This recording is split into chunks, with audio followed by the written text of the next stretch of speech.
Holiness, thank you so much for yesterday's conversation. We have a lot of people who still would like to add their voice. Would also love to explore more about how, as youth leaders, that they can connect with the older politicians and faith leaders, so that their voices are truly heard. And with your permission, I'd love to just open it up and get some voices into the mix and start with Miriam.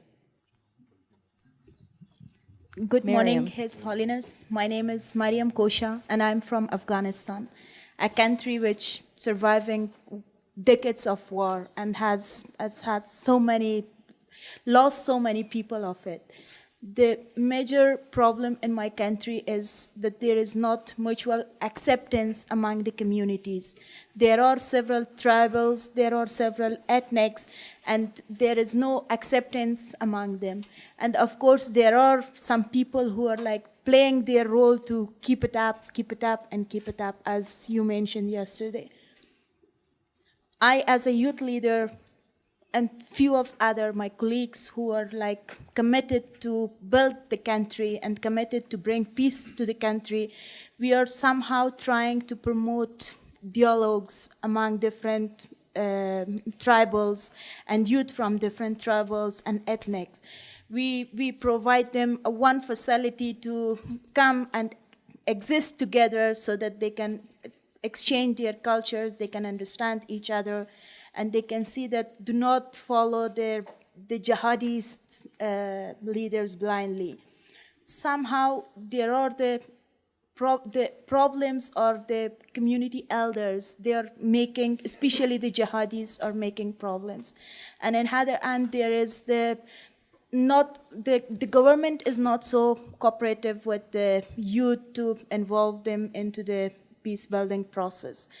So I just wanted to know about your personal experiences about how, for example, we as youth leaders can get involved with the government and with the community elders so that we can have our own space also and we can promote the peace dialogues. Thank you so much. It seems to me, sometimes the government mainly involve politicians or political parties. Sometimes they take more serious concern about their own sort of party, like that. So sometimes I think humanitarian works or these, I think for peace, these things, I think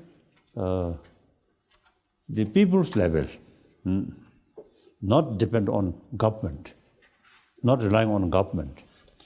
So I think there is there a possibility to create some NGO? There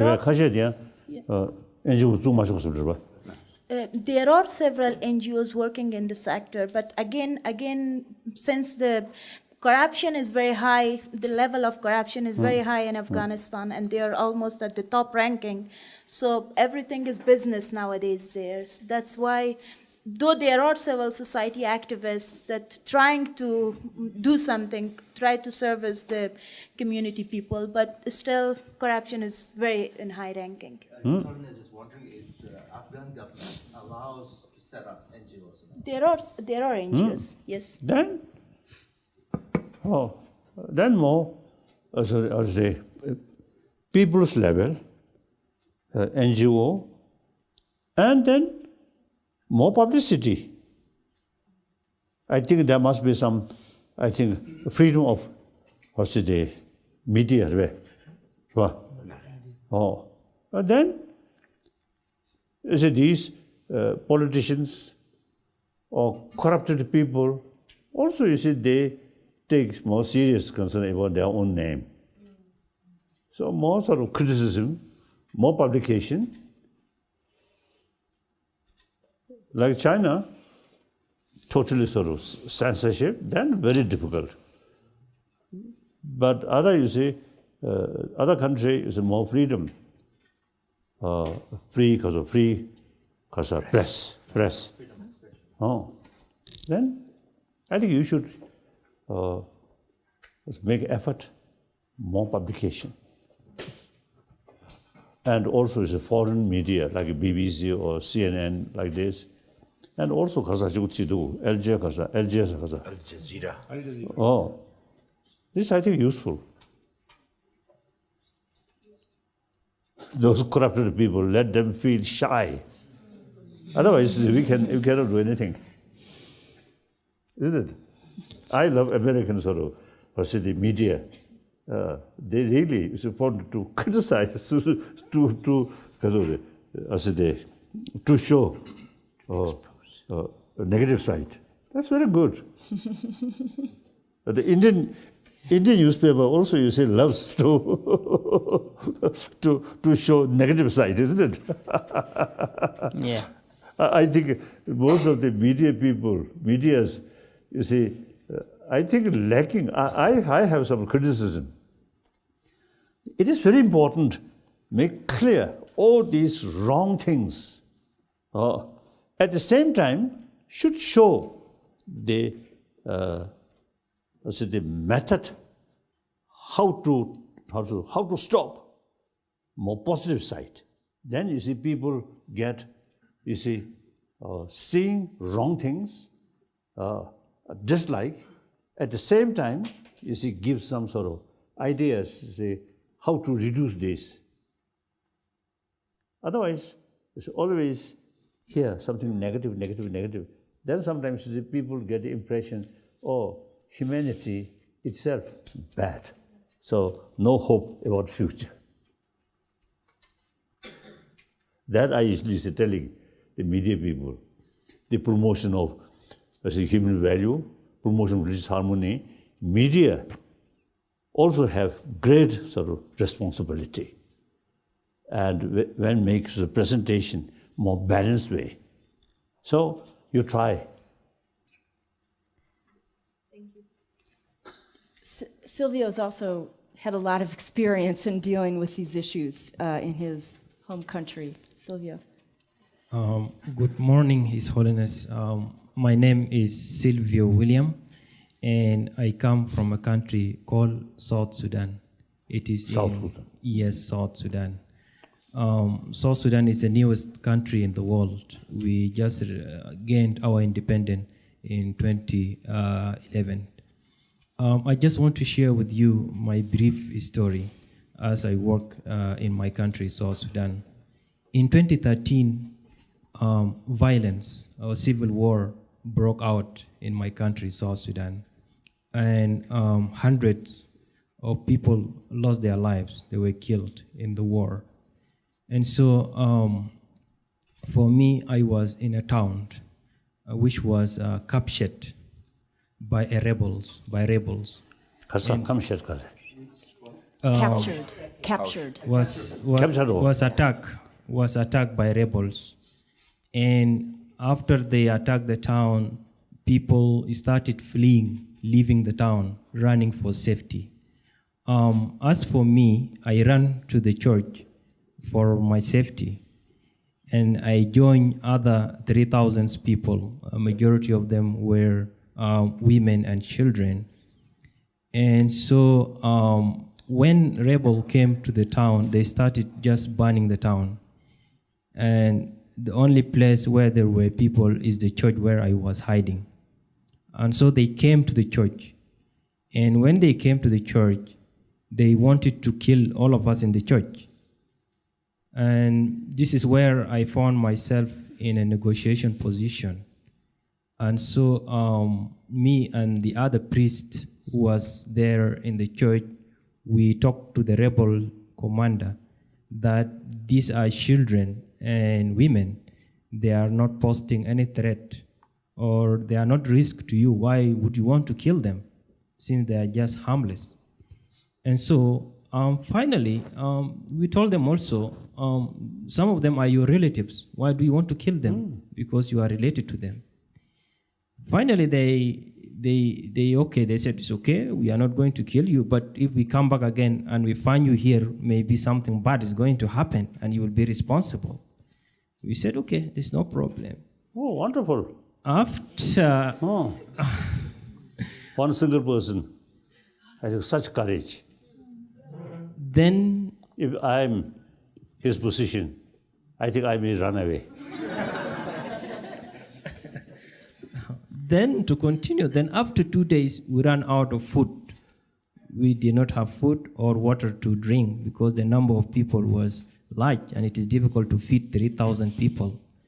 And so the only place where there was food in the town is the barrack where the rebels are. Oh, Barak. So the barrack is a World Food Program store where they put their food. And so we had to sacrifice some people to go to the barracks to bring food for children. And so I said, okay, I'm ready to go. Who would like to accompany me? Or people said, you are crazy. Why would you like to go to rebels? Maybe they will kill you. I said, I will take the risk. And I went to the rebels' barrack, and I was lucky. Nothing happened to me. But I talked again to the commander that children are starving. If you don't allow us to take some food, then in coming hours, many children would die. And so it was like, okay, no problem. I mean, you managed to come here. You can take food for the people, and eventually you can ask more people to come and take food from the barrack. But I have seen bad things in the barrack. I have seen hostages, and I have seen women being raped. And I mean, it was really an indescribable scene I have seen in my life, and I was traumatized completely. But as I looked to the eyes of those people, there was nothing I could do to save them because it was completely out of my control. And I went back to the church and I asked other guys to come and take more additional food to the IDPs. And finally, I decided to take them to the United Nations camp for the protection. So we had to walk with them at night so that no one see us. And finally, we managed to reach United Nations camp for the protection. And this is how I managed to save those people. Then I decided to leave the town to go to the capital, and we mobilized religious leaders, respected religious leaders like you, to help stop the war in my country. And so they went, those religious people, they went to the place where there was a negotiation, Addis Ababa in Ethiopia, and they sat down with rebels leaders. The president of my country, he was fighting the vice president, and they asked those people to stop the war. And eventually, by the help of the international community, United Nations, the peace agreement was signed in my country last year. This is after 2 years of violence, and the new government now is in place. And now we are enjoying peace and stability after 2 years of violence. My question to His Holiness is that in my country, majority of people trust religious leaders like you more than politicians, because they believe politicians are liars and they are creating problems for them. And so how can we utilize or use this good friendship or trust between people and religious leaders like you into to bring peace between the tribes in my country? And thank you very much. Really wonderful. Admire. Wonderful. So it is true. Naturally, I think people generally, I think more trust to religious people or religious leader.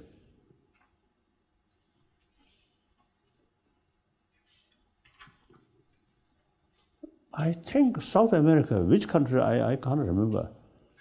Sometimes you see some local church leader more active for social problem. So some people, you see, a little bit sort of critical view. On one occasion, you see, that's many years ago, you see, one occasion, the religious people, the very purpose of their practice of religion is helping other, serving other.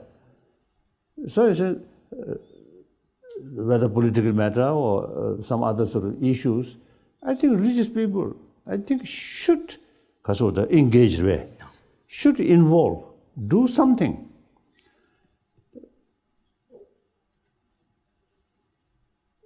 So I think it is right. Then, sometimes, unfortunately, religious people themselves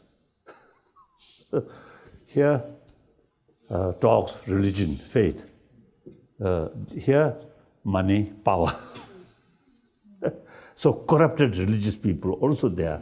You see, we have to add religious people, you see, use religion for their own, or say the interest, like that.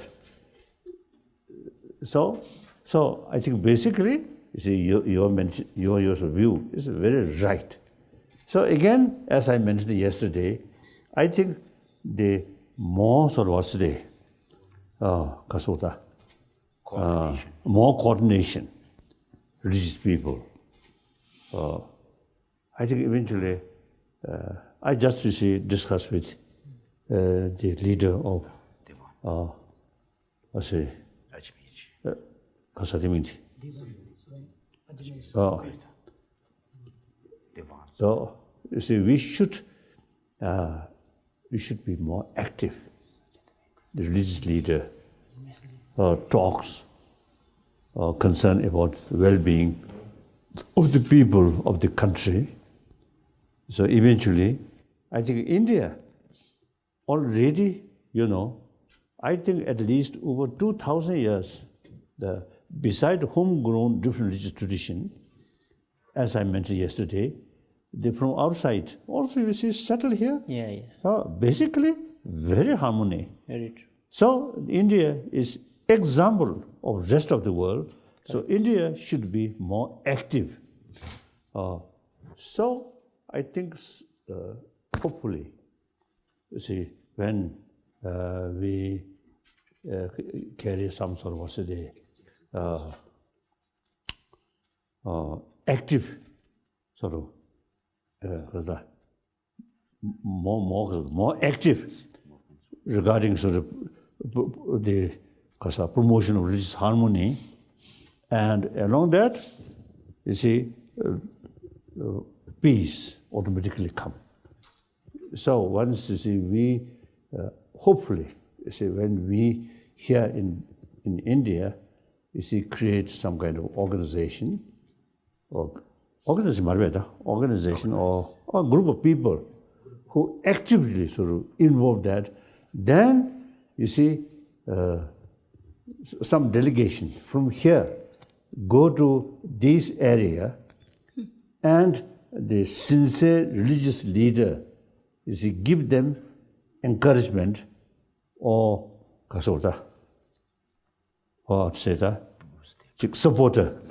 supports. I think now time come. I think, and particularly, there is a lot of killing in the name of religion. Then I think religious leader now, so they not right time to remain in their own temple and carry some sort of prayer.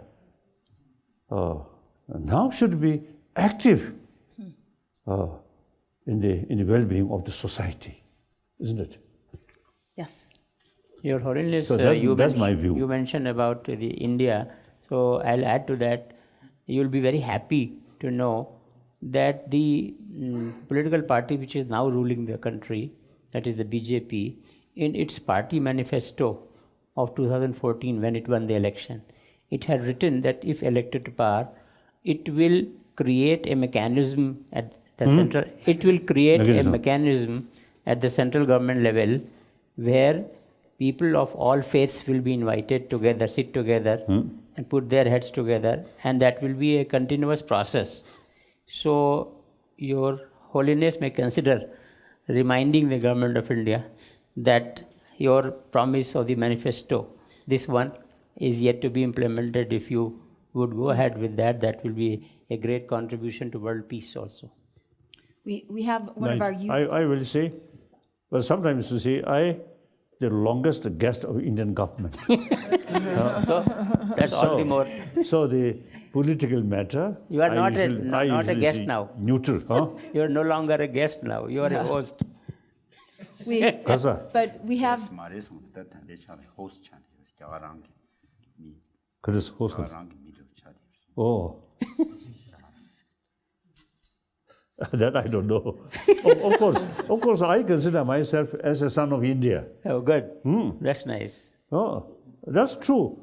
You see, a few years ago, you see some media, mainly overseas Chinese, you see, come, and one sort of correspondent asked me, why you describe yourself as a son of India?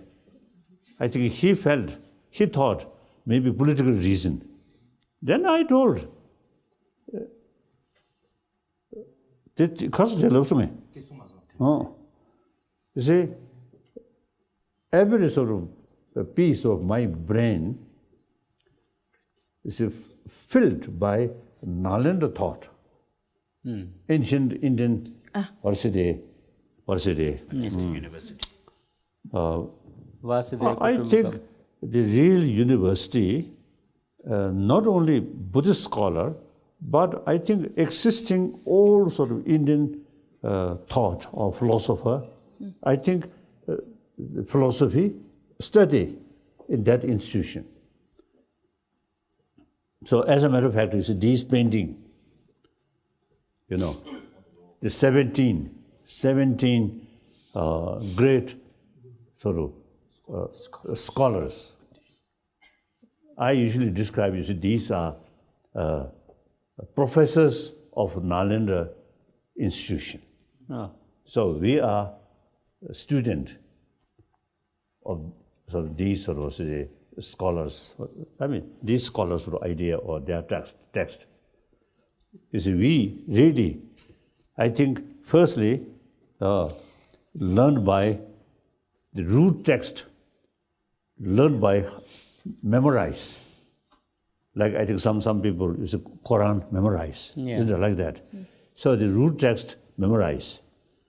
And the page, I think sometimes a few hundred, sometimes 1,000, like that. Then the commentary wrote by these masters is a word by word explained by teacher. Then use logical approach, debate, seriously. So then understanding really go very, very deep. So for that, you see, at the beginning, you should be skeptical. So unbiased. You see, believe, accept.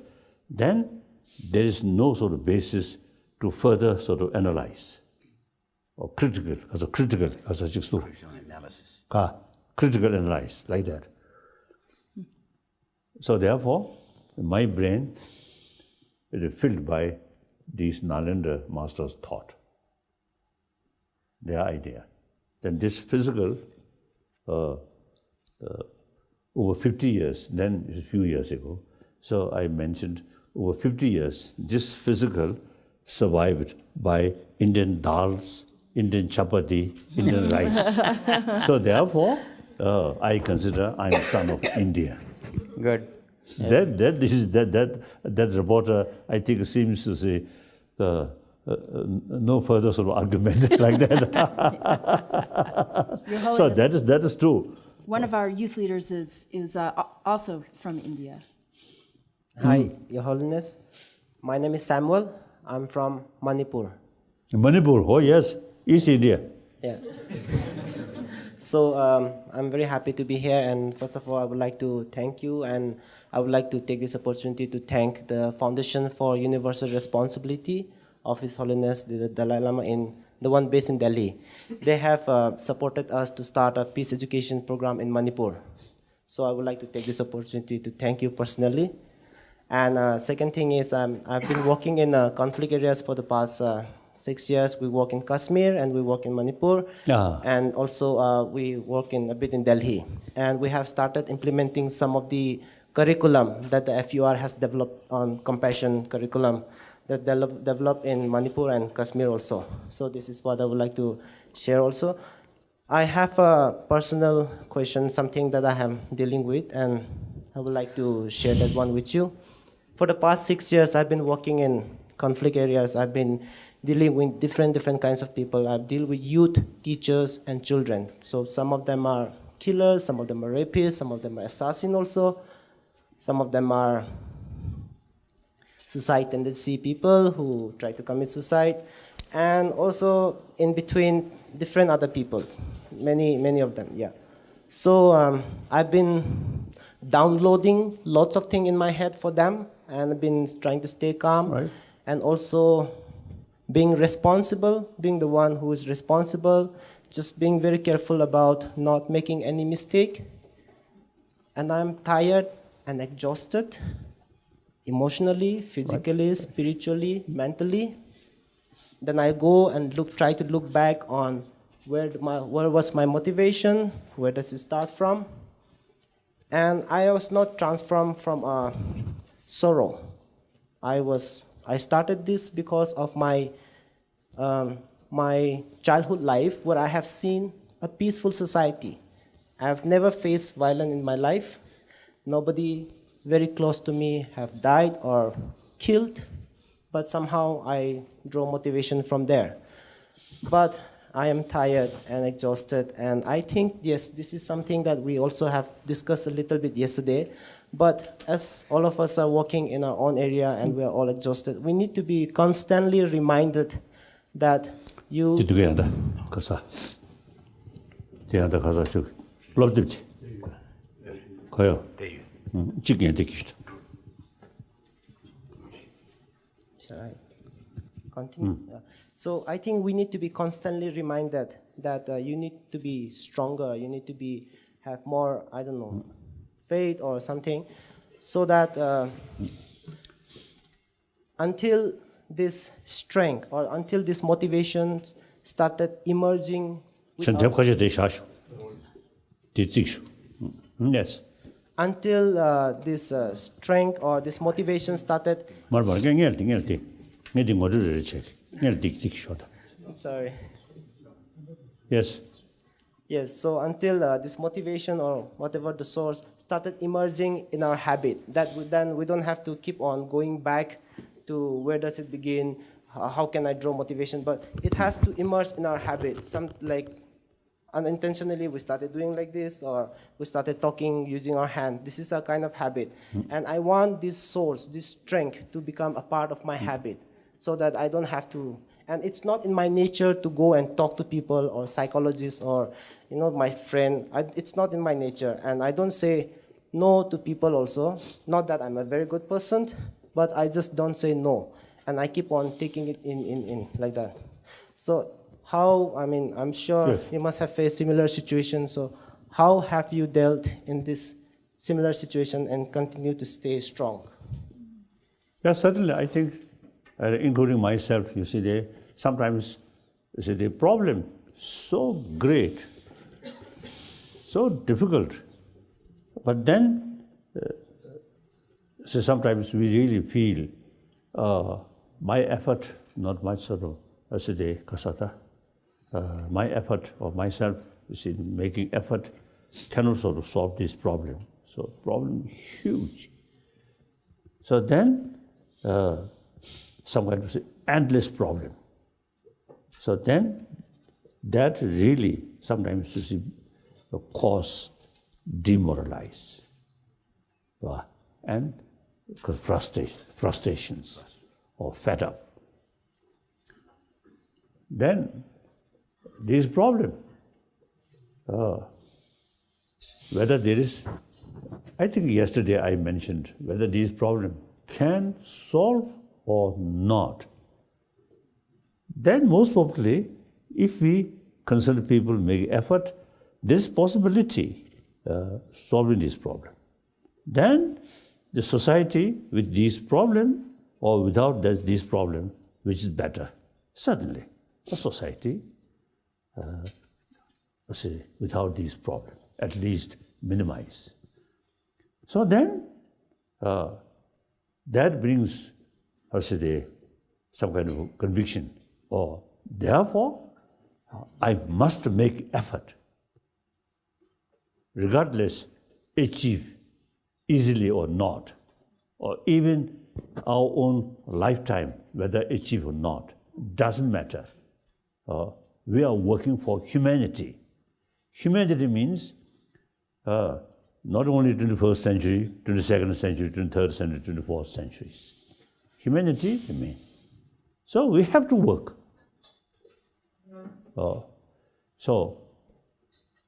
And then again, as yesterday I mentioned, you see, now here it's quite clear. They're from different country. And really, even personal sort of story, these really immense difficult. Then your case, comparatively more fortunate. No images of danger of your own life like that. So then, so more and more people from different countries now really seems now awakening. Oh, that just brings some kind of sort of enthusiasm or willingness to do something with hope. So I think this kind of meeting, I think really for me also, sometimes I feel, yes, some my sort of ideas, some my effort, or maybe in Europe, more people, I know. In America, certainly, number of people, including politicians.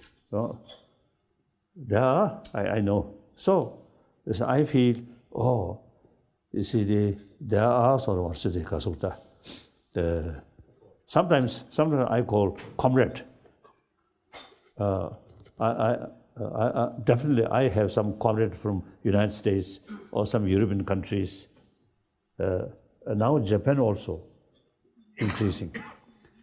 So I did not much expect from Arab countries and from African countries. So a little bit isolated, not much our contacts.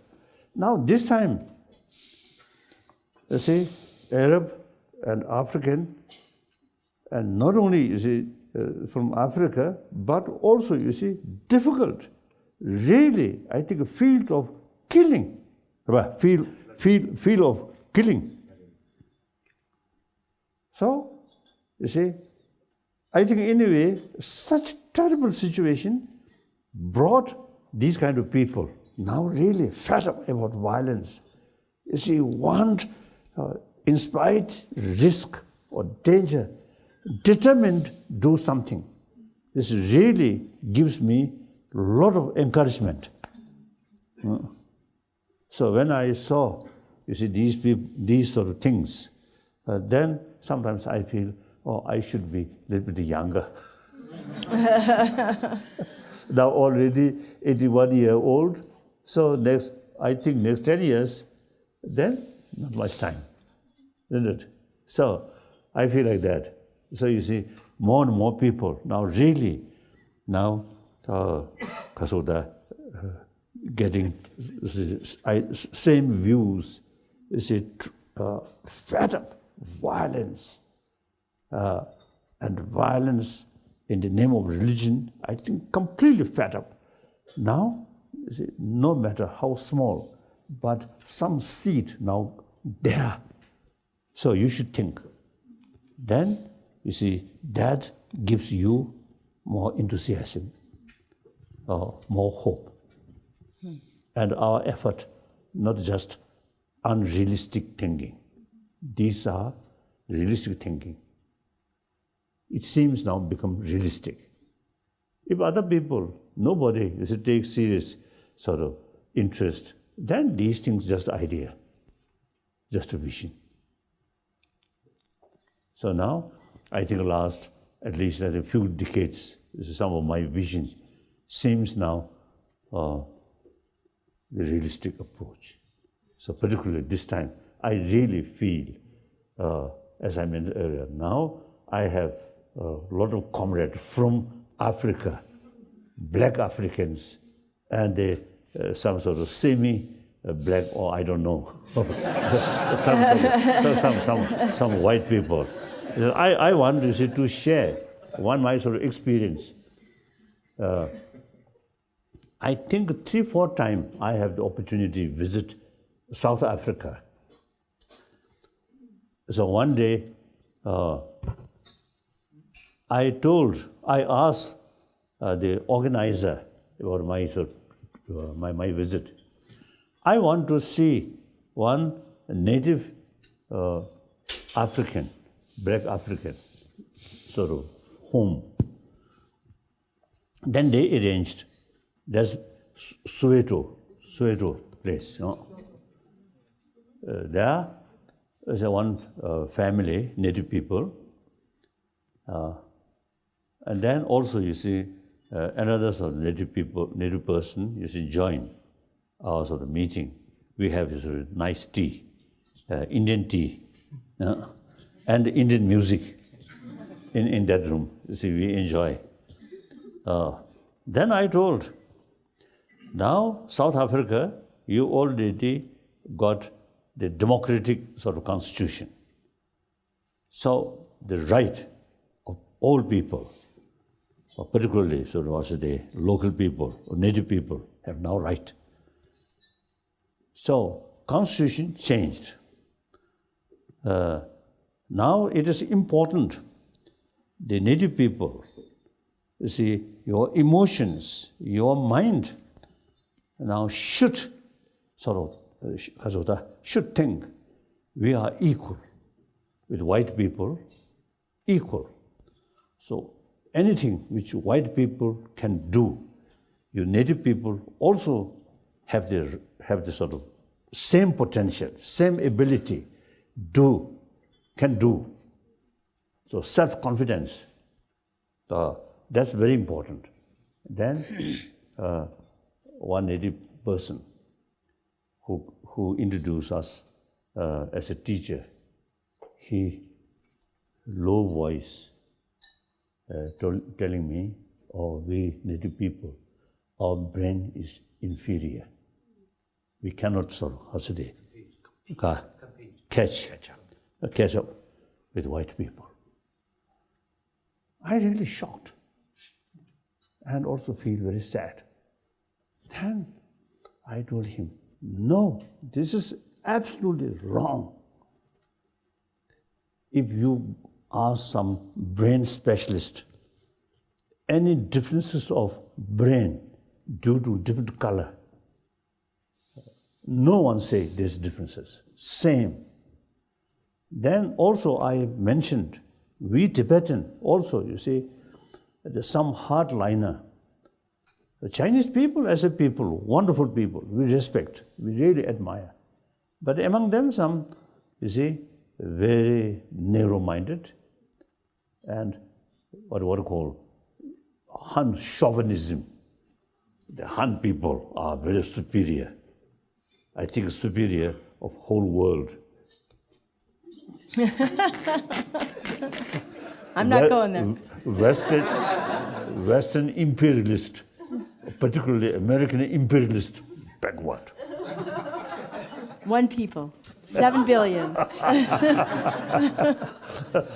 So you see some of these, the hardliner, you see, they consider Tibetan very backward. You see, they cannot sort of develop by themselves without Han sort of help. I told him, see, we also have that kind of sort of impression. But actually, we Tibetan, when we got opportunity, we can sort of we can be top. There's already number of Tibetan student from India, now top sort of academic level, top. So I told him, so that kind of feeling inferior. In India also sometimes they, untouchable people, sometimes they also have some kind of feeling of inferior. Exactly. Inferior, right? Yeah. Inferiority complex. Inferiority complex. Yeah. So that is the really sort of, I think, the source of gap. Poor people remain like that without much effort, without self-confidence. Then, you see, even opportunity come, you see, they cannot make, you see, equal. So I told him, this is totally wrong, and I explained these things. Then, at last, with Kasa, Uri. No, he took a long sigh. Oh, long sigh. He then responds, yes, now he convinced we are same, we are equal. When that response comes, I feel a tremendous sort of relief. Now at least I helped to change one individual's mental state. So that's important. It is quite clear, the northern world, industrialized nation, you see, much developed. Southern world, poor. Now this gap must reduce, must eliminate. How? Northern industrialized nation should provide money or because of the knowledge and because of the skills and sort of what's the machines. And then the southern world, you see, work hard with sort of self-confidence. We can work where the white people reach. We also can reach. The climate, I think, we cannot change. The India, for example, India, too much hot. And Africa also, see, huge to Sahara, like that, you see, too hot, isn't it? Northern world, during winter, too cold, but you see facilities there. Sometimes it's too hot, then difficult, isn't it? So that we cannot change. But you see, with modern sort of facility, you see, outside we cannot much change, but inside we can change, isn't it? Oh. Your Holiness. So therefore, sorry, again. Sorry. So therefore, you see, self-confidence. We are equal, we are same human being, mentally, intellectually, we all same. So build self-confidence and work hard. That's the only way to reduce this gap, rich and poor, and global level. Your Holiness. And yesterday, one of the most powerful things that I think everybody heard was when you said, I think to Nadia, that it is, you don't know Tunisia, she knows Tunisia. It is up to her. Tunisia, yes. And I know that that is the power of many of these youth leaders, is that they are, as you said a minute ago, they are fed up. And I wanted to ask Amule from South Sudan, who is definitely one of those voices of someone who's been fed up and is working to try to make a change. Thank you very much, Your Holiness. My name is Amule Emmanuel. I come from South Sudan. Just like building on what my colleague Silvio said, you know, in South Sudan, the youth are the majority in the country. But then, being the majority, we still find that we are very divided. We are very divided based on our tribes, based on our religion, based on where we come from. And because of these divisions, the politicians easily find it so easy to misuse us. The war that Silvio talked about, it was us, the youth, who fought it. The politicians come, they deceive us, they promise us lots of nonsense. If you become my militias, when I get power, I will give you this, I'll give you that. It's mostly the youth who engage in this violent conflict. And my question to you would be like, based on your experience, what mechanism do you think we can employ as people who engage with youth in our different communities to influence this youth to join our movement, to work with us, so that we say no to the politicians. Thank you very much. 가서 되게 양 고마워. 준지. 选举哪路的呀？但我有是刚刚选举哪路有是不是？但听俺俺这边对。他不是选举这个的落主要知道出康子，但是人对边的那里出主导管的时候。 더는 하고 싶어서 그랬어. 코란도 쉬기를 유병에 돼. 좋아? 코란도 저 추태야. 경고는 뭐지? 그래서 냠냠을 토네요. 이제 코란도를 넣지 줘야 돼. That I don't know. I think difficult to say. I think as we already sort of discussed, you see your sort of because of the effort, like as a ripple survey. Ripple effect. One drop of stone, then the ripple goes spread. So firstly, some individual, you should start some work, then more active, more wider sort of contact, not only within your own community or your own country, but international level. Then you see politicians or leaders also pay more attention. So I think immediately their next election, they consider election is something very important for their own power or for their own interest. Yeah, exactly. Based on the recent agreement that is signed, the agreement provides us 30 months. So thereafter, there's going to be an election. So, but I think the ideas that I will take from you will really very much help, because I know when it comes to election, they will still come back to us as youth. They will still come back to, because they need our votes. Yeah. That's right. And Your Holiness, So- can I just ask Muad to chime in, because he's working with young journalists, and you mentioned earlier the responsibility of journalists, and I think that's exactly what Muad's experience is. Yeah. I think let me say a few sentences. You know, one time in Delhi, so one meeting, there's some sort of I think some problem in certain area. So one my sort of friend, one Kasati Swami,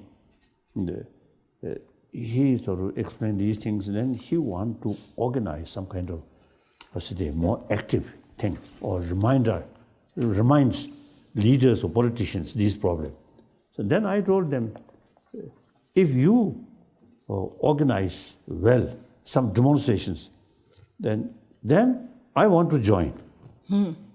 Sometimes you see it is necessary, provided very non-violent way, some demonstrations.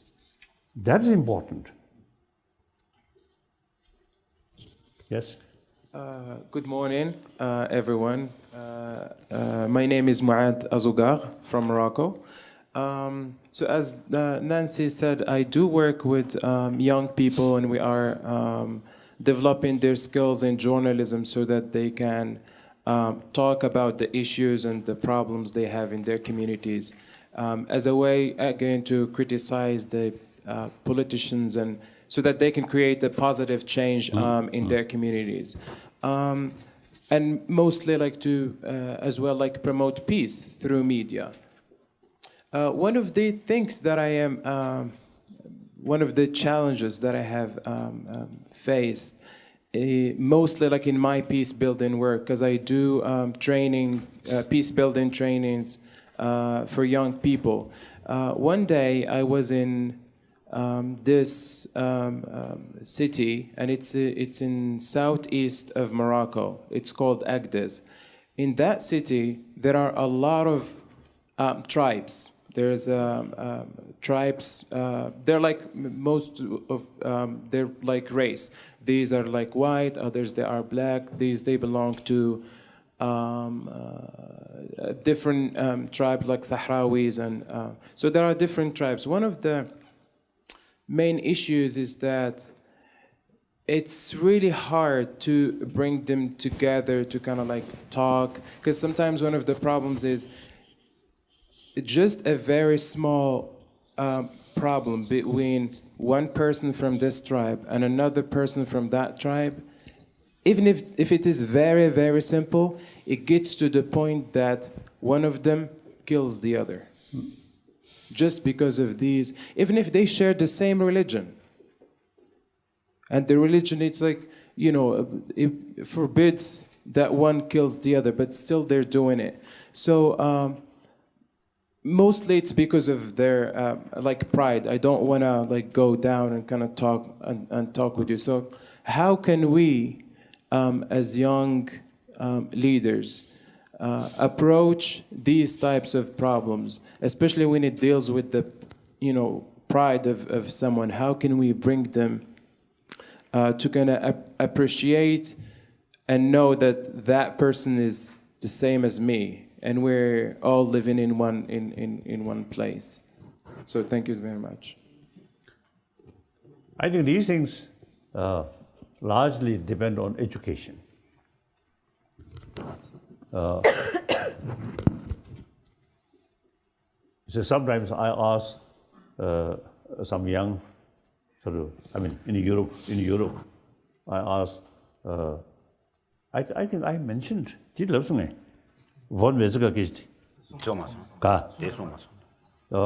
one of my close friend, actually scientist, great scientist, physicist, one German, von Weizsäcker. You see, I consider him not only my friend, but also my tutor regarding quantum physics. So, in 1990s, you see, once he told me, when he was young, as a young German, the French is their enemy. In their German eye, French is their enemy. Similarly, in French eye, German is their enemy. Now that kind of sort of attitude completely changed, he mentioned. So I think proof, it's very clear.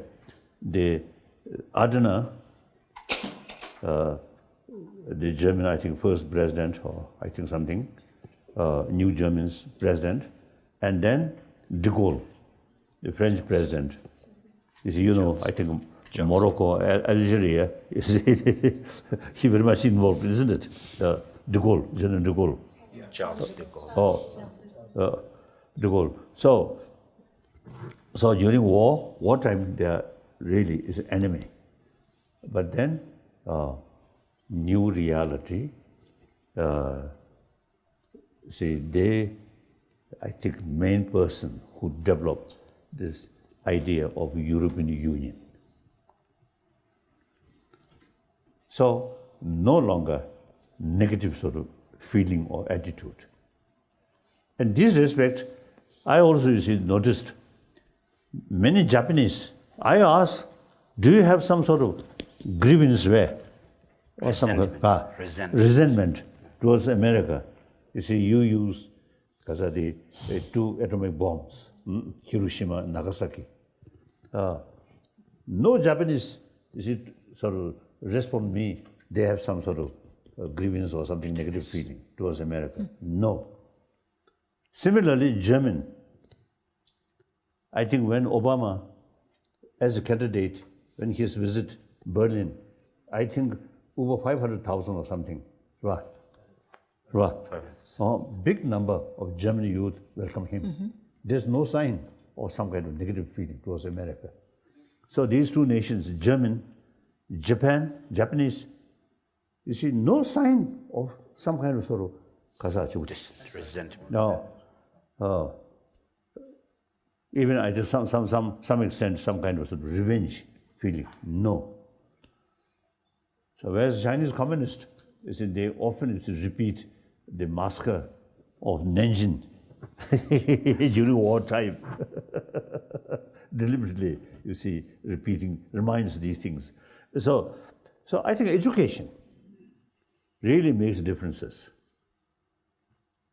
So therefore, I think some problems we cannot solve just directly, but overall, the public education, less education, less knowledge about the whole world, just isolate their own area, their own family, then these things will happen.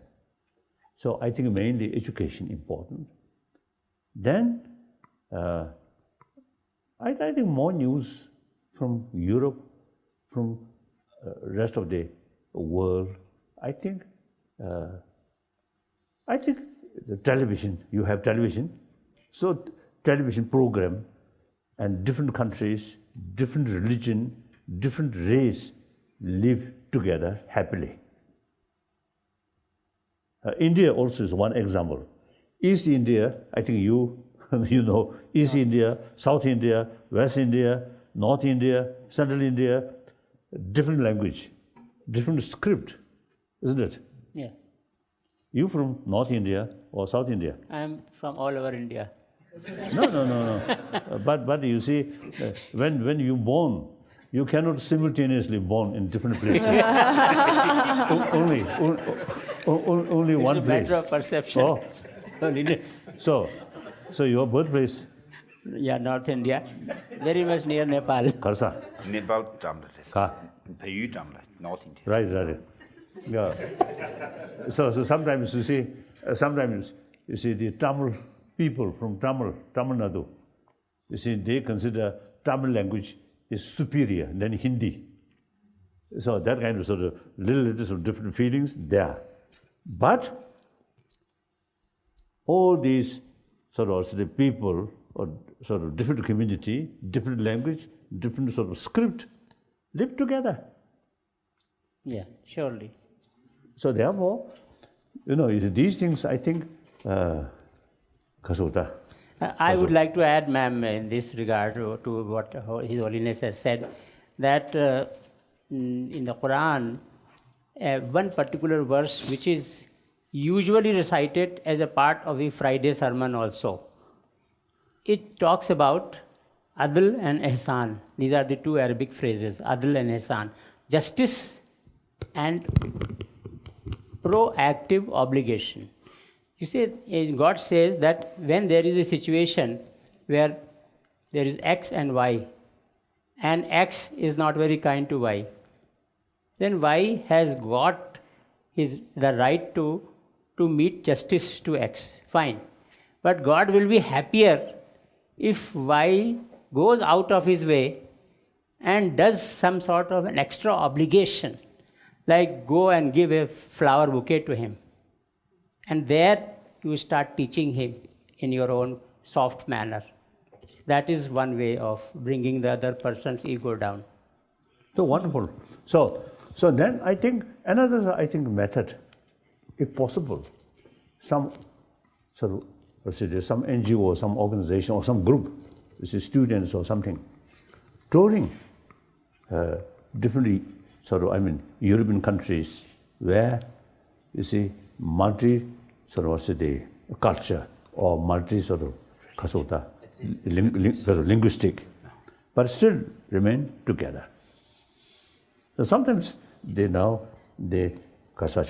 Scotland, they want to separate from rest of. Oh, I have one sort of experience.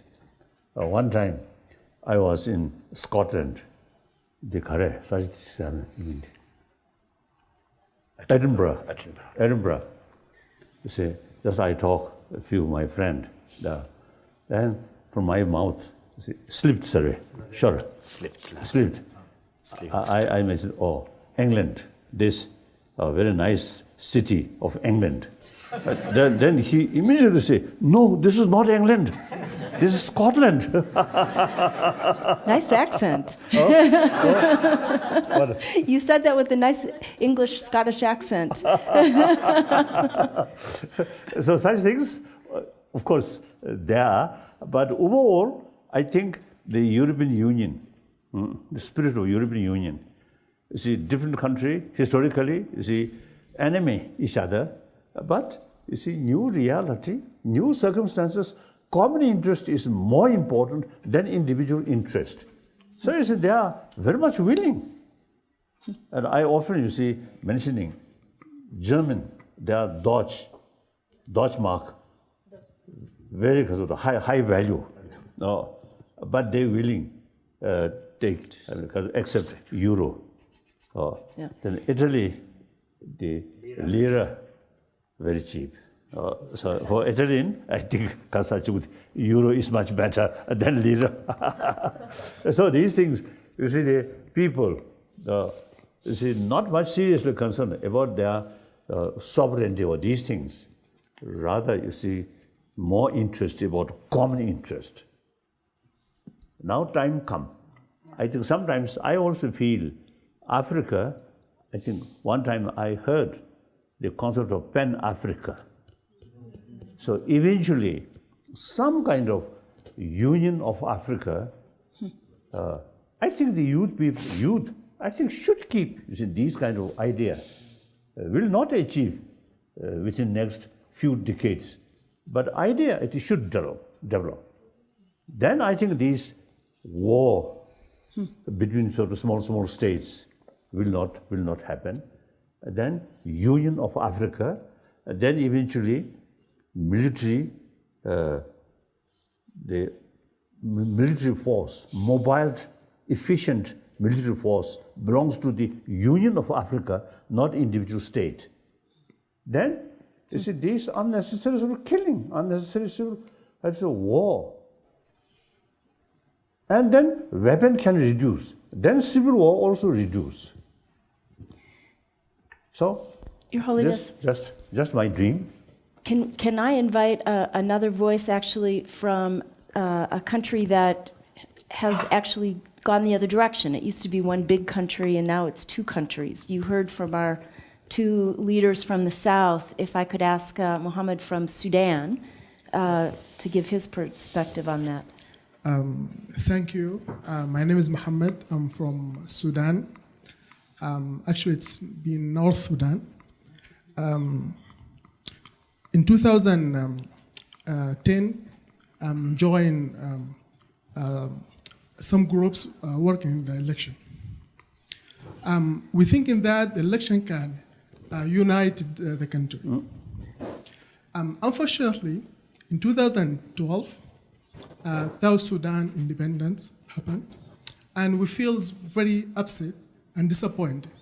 Not because our friends and brothers in South Sudan,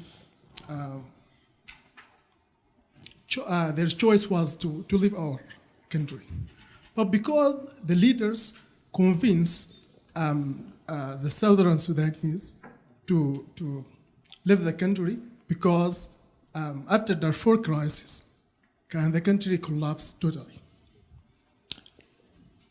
I'm thinking always about how we can work together as brothers, not as different countries.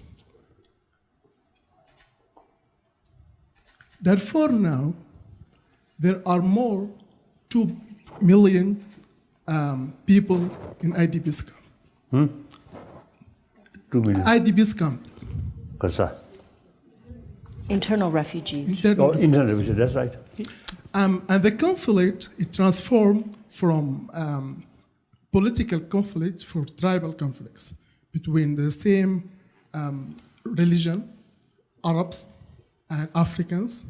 So I don't know how we can see our country to be peaceful and prosperous. So for your view, how we can reduce this tension, how we can live together and not let other part of our country, which is Darfur, to leave the country. And now we hear from people in the North Sudan, around Egypt, they looking to leave the country. So I'm really feeling very sad about the future of our country. I'm very happy about your idea of Pan-Africa. So all the African countries have been in one united. But there is always some challenges. How we can solve our own problem in a country, for example, in Sudan, and then go further for the yeah. So what do you think? How we can do that? Can I take a similar sort of question? It's education, people, and then you see more because of the wide because of the more broader view, broader sort of views. Then also maybe some help, you see, in some small group, you see, thinking about a Pan-Africa or Union of Africa. You see, that kind of the idea, so to give the sort of the, because of the new concept, new outlook.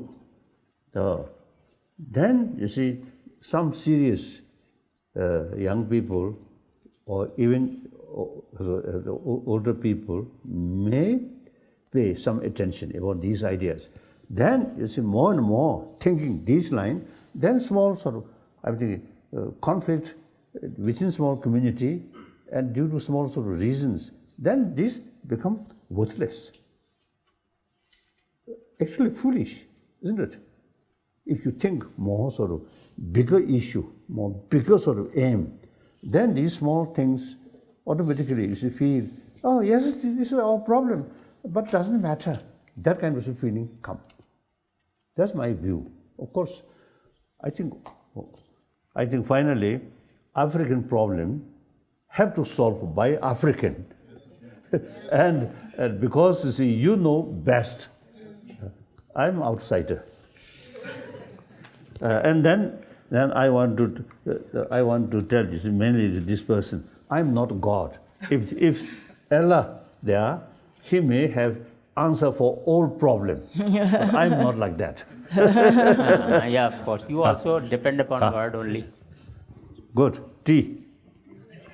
Now session of tea. But here, one thing I would like to give an input here, that we should reduce, all over the world, the people in such situations should reduce our dependence upon the government. Usually what happens is that everything from the government, yes, government has to take care of everything, but then not that it gives us freedom to not to do anything. So if the initiative is taken by the people, that serves wonderfully well. There are instances like in Bangladesh, the initiative was taken by one individual and it developed into a minuscule level economy there, and because of that, that gentleman got the Nobel Prize also, because he worked for years together in the villages, etc., at the ground level, at individual level. So something of that sort perhaps will have to come, a revolution of that kind will have to come in the world, where the people take the initiative and do it themselves. Then the government may fall in line. So we wanted to, because there are a number of, everybody here has exceptional stories to tell, and we wanted to make sure that we were able to hear everybody's voice. So we'll hear from a number of you before asking His Holiness to respond. Okay? So I'd like to ask Shubi to kick us off. All right. Shubi is my name, once again, from Uganda. And yesterday you talked about compassion, love for humanity and loving one another, which I believe is a very key factor. However, I happen to work with people who are considered misfits, who are considered spoiled, who are considered black sheep in their families. And this comes from a personal experience. All right. This comes from a personal experience back then in 2013. In my last year of university, when I was approached by one of my very close relatives. She had early pregnancy. She was about 17 years and a half. She got pregnant at a really, really early age. And she had no one to confide in apart from me. So when I tried to help her out by asking her who the father of the child is and all that, she actually couldn't tell who the father of the child was. So I think I did neglect her, or I did discriminate her, I think, thinking that she had actually done a mistake and what she did was wrong. So what shocked me is 6 months down the road, I'm walking by a certain hotel on Kampala Street, and I actually find her doing sex work, being a prostitute. It actually led her to that because she needed to get a source of income to feed the child that she had actually given birth to because she didn't know who the father of the child was. So that brought me to waking up. It was like a wake-up call for me to try and help people who are actually into that type of work to come back to society, because I do believe I contributed in the discrimination. Yeah, I did contribute to discrimination. So we work with them to come back to community so that they have that, what we call, what we went through of spiritual dimensions of peace building, that internal conviction to try and be themselves, to try and be to have that self-worth by giving them alternative sources of income through entrepreneurship skills and all that. So the problem I'm having here is working with this type of people, the sex workers.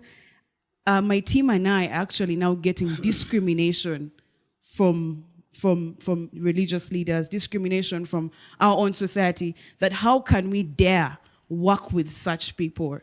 So in my kind of situation, I'm facing a problem of discrimination, and yet I'm being discriminated for actually helping out humanity exist peacefully. So that's where my challenge is right now. Yes.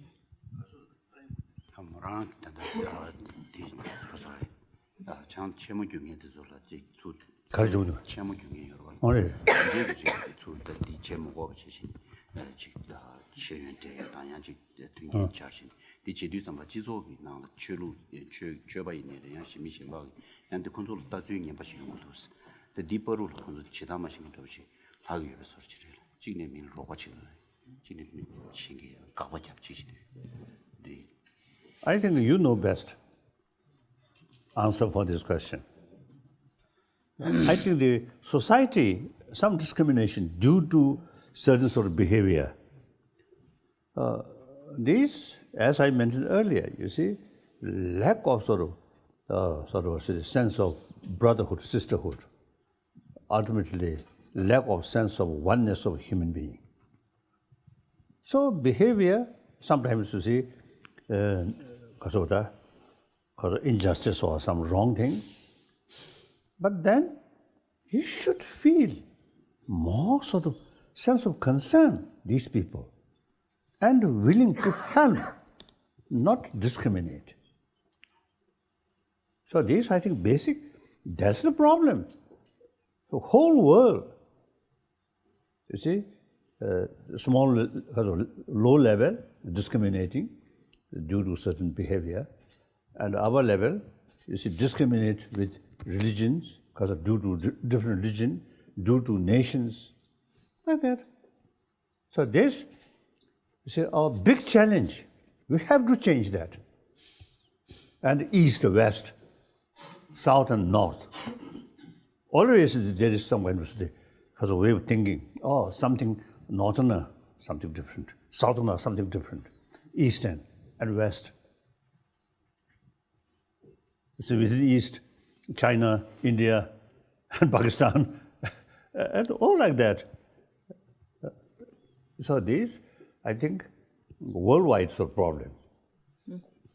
So I think the society, I think religious leader is sometimes you see, even I think female, male, female, some sort of cause of discriminations. Bishop, some Christian community, bishops, you see, should be male or something. Now, gradually some changing.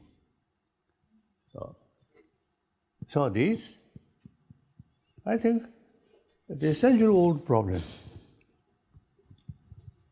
And because of prostitutes, prostitutes. Oh, prostitute. What called? Prostitutes. Prostitute. You see, essential old. As a Buddhist, you see, Buddha's own sort of story, Buddha's time. Also, you see, they are. Now, should not discriminate. So they, I think should have sort of some kind of willingness to help these people, poor people. So they are desperate. This is something should happen. I don't know. I have, Madam, I'll just say a few words in this regard. That, see, many times I also think on these lines which you are saying, and think on behalf of the people of the world. So there are challenges in the world, different kinds of challenges all over the place, as His Holiness is rightly saying. So I think that if God would have willed, He could have made me born in the Saudi royal family. I would have been playing in gold. Or He would have made me even born in the British royal family. But I thank Him. Thanks God, He did not do that with me. He made me born in India, which is a place wonderful in many cases, but it is a normal place, so therefore it has its own set of challenges.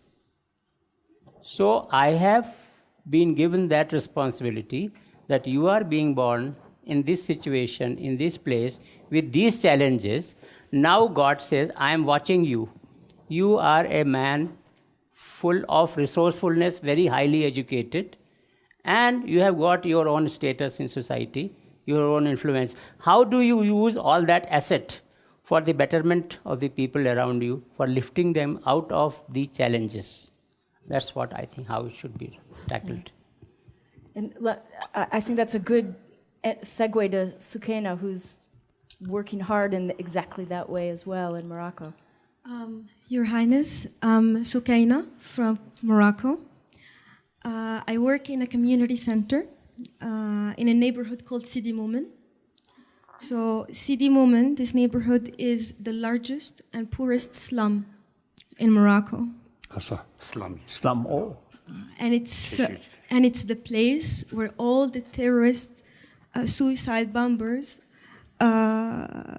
who were involved in the terrorist attacks that shook Morocco twice came from. The people we work with are people who have been used and abused and have lost hope in political parties, in NGOs, and in their future. So we created the center in order to provide these people with a safe space and environment in order to express their talents and themselves, to avoid delinquency and extremism through languages, workshops, trainings, art, and music. 5 years after the creation of the center and 5 years of success, everything that used to inspire me and bring me joy stopped inspiring me. And they started questioning everything around me, from God, religion, my job, why, and they started asking questions that remained unanswered, and sometimes they were very embarrassing questions. Why am I doing this? Is this really what I want to do? Or am I being selfish because I'm using their pain, because their pain makes me feel better about myself? 가사동엔 호는 가졌어. 건설미 시행의 동에 수술직 김에 지금 표절 제야 카드 따야 고급도 없어요. 네, 오로. 네 통이었어. 네 따줘야 하고 싶으면 싶으나 Hearing people and seeing the kids, seeing me as their example and model to follow, was like a torture for me, because I was asking myself, is this really the real me? Am I that person they see, or I'm just the image of the person they created, and I'm just trying to maintain this image. At that time, it was the. 가르치는 준비했어. 얘네들 가르쳐 연구했어. 나 저런데 저래. 뭐랑 나 되게 삼성 연구 두서 뭐야. It was the moment when I decided to stop everything, and which was a hard decision, and I started traveling alone, which was something against religion, against the social constructions in my country, the social values and the cultural constructions. And this journey took me from Sufi Turkey to Thailand to Dharamsala to India to Pakistan. And what I learned about after this experience, that in our experience at the center, we were focusing more on the invisible scars. Invisible kasa. Scars. Much help.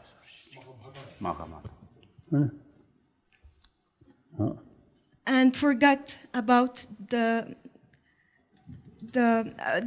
we were focusing on the visible scars, and we forgot about the invisible ones. The things that we couldn't see and the unspoken words. This is how we started and decided to start focusing more on trainings, on peace building and conflict resolution and social mediation, because I believed that if you are not in peace with yourself, you can't promote peace.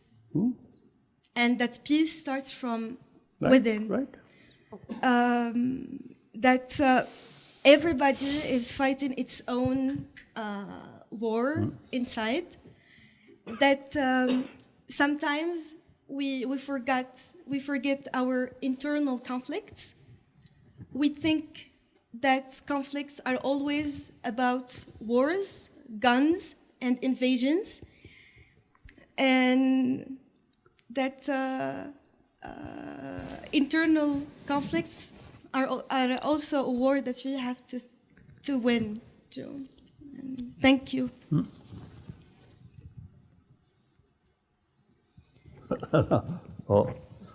This? Yeah, I think because of the visible way, No. I think visible level, I think we're doing, you also doing, I think wonderful. So you should carry continuously. Then invisible, some mysterious things, I think last more than 5,000 years among humanity. You see, questioning why, how. So you see different religious tradition, you see develop different idea, like concept of God, creator, or say another, the concept of law of causality. So these are mysterious things. You see, I think better not think these fields. There are more complications. I'm a student of, you see, these philosophical fields. I'm a student. You see, I think over at least I think it's 5,000 years. We human, you see, because of questions, why? And then, if may I say so, you see, to you, people who believe Creator, then one time, one sort of my friend, very serious religious-minded, he believed God. So he asked me, is God so kind, compassionate? Then why, among His creature, a lot of mischievous people there? Why? That also God's creation. He asked me. Then my answer, half joke, half there's no other way, only that answer. So I answer, since God creates heaven and hell, so there must be someone who's ready to go to hell. Otherwise, there's no use, no purpose of creation of hell. But, Your Holiness, 99% of the scientists also believe in God.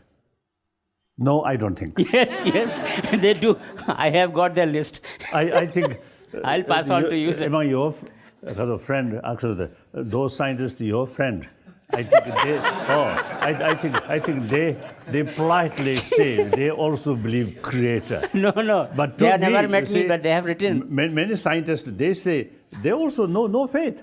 No. No faith. So some of these scientists, some even used to say, Buddhism is not a religion. Buddhism is science of mind. Some say that. And Einstein also, you see, I think refers something like that.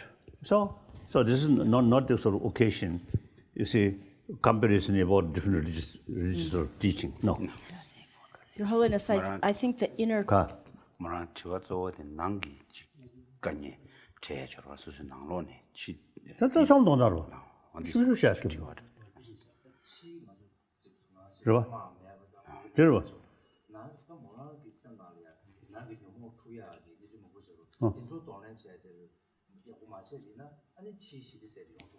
Yeah, that's very true.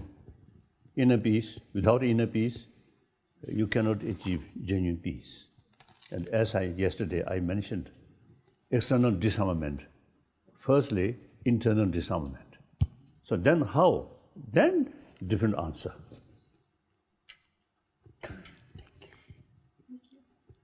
I think those people who believe Creator then follow sincerely, seriously about teaching of Allah or God or Bible.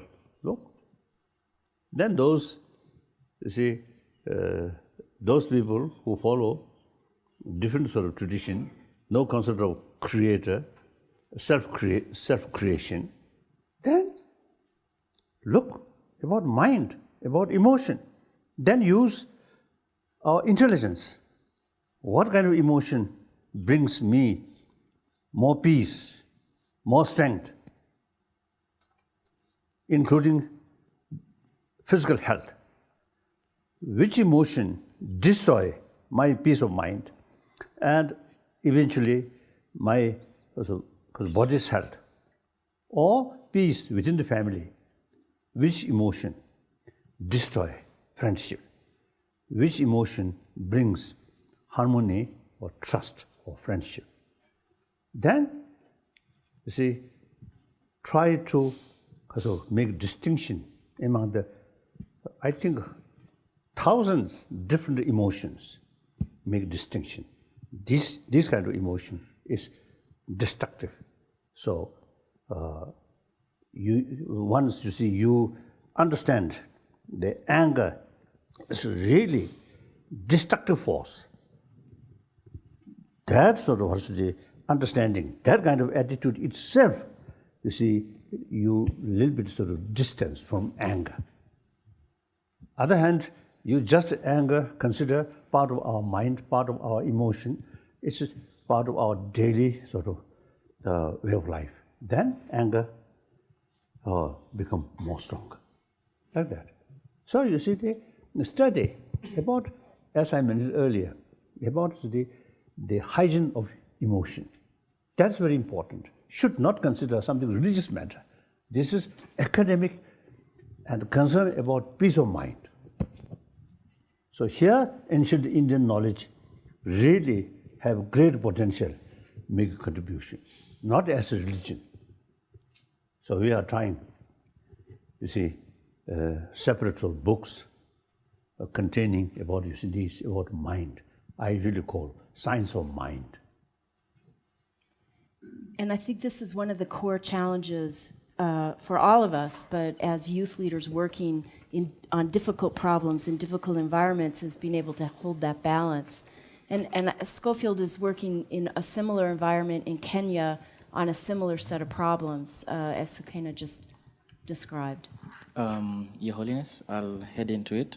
After working in conflict management and specifically countering violent extremism for a while, it's been a theory that terrorists have to kill one and scare 1,000. And most of the times we only focus on the after action of terrorists and we don't focus on what happens in the community. In Eastleigh, Nairobi, there was a bomb on Juja Road in a public means transport. And it was suspected that a Somali Muslim had detonated the bomb. He left something in the vehicle and the bomb detonated and people died. Based on that, The after effect of that process was xenophobia within the community. All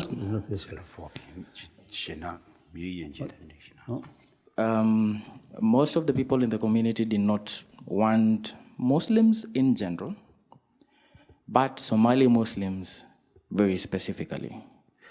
As an organization, we brought together both the Muslim clerics and both from Kenya and Somali, and we brought Christian clerics and representatives in the community to have an interfaith dialogue. I can tell you for a fact, it was difficult, specifically for me to have a discussion with a sheikh who considers me non-Muslim, but also to have them sit together and have a discussion. The good thing, though, is that we had a success. Right now, both Muslims and Christians can board the same public means transport and go home happily. In fact, just recently, there is one Muslim who actually took time to protect a Kenyan from being bombed or killed by Al-Shabaab on the way from Garissa. Now, there are two things that keep me wondering. And borrowing from what you said yesterday, that Buddha did not ask his followers to follow him blindly. He asked them to question and test for themselves his teaching. The two things are this, that how will we ever reach a situation, and it's just something that I'm wondering in my mind, it's not necessarily a question, how will we ever reach a situation where we have the opportunity to ask questions to religion, not necessarily to counter it, but to understand more about religion and apply it? And then secondly, when will we ever reach a situation, as all of us, where we have a discussion instead of a top-down approach as far as discussing matters of religion are concerned when we are dealing with religious leaders and specifically the youth in the community? Thank you very much.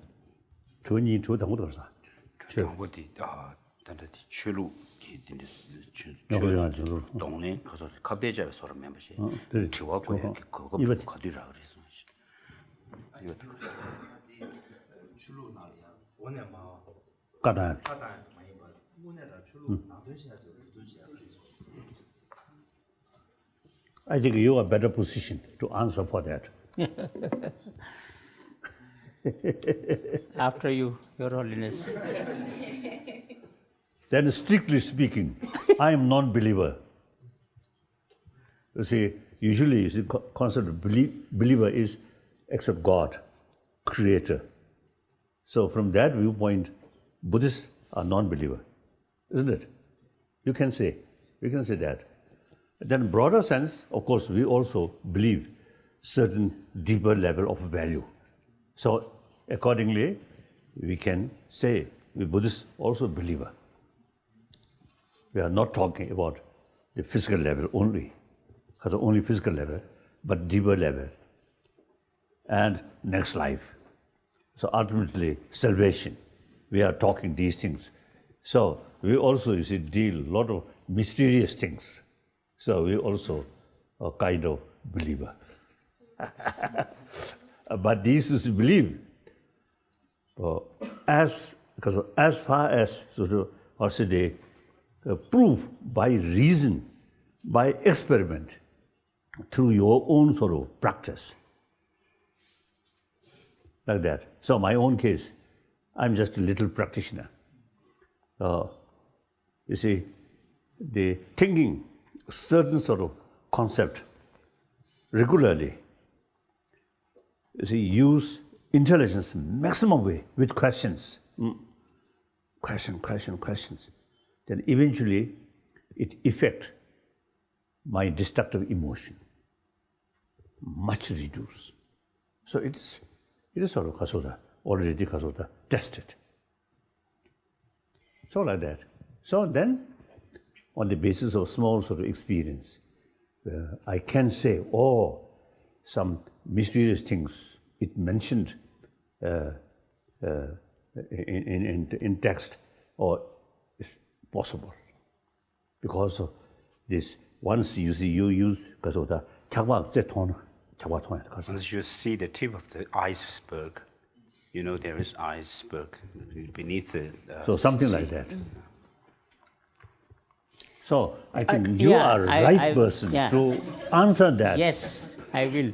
Thank you, Your Holiness. And you also, although language is some problem, otherwise this is no problem.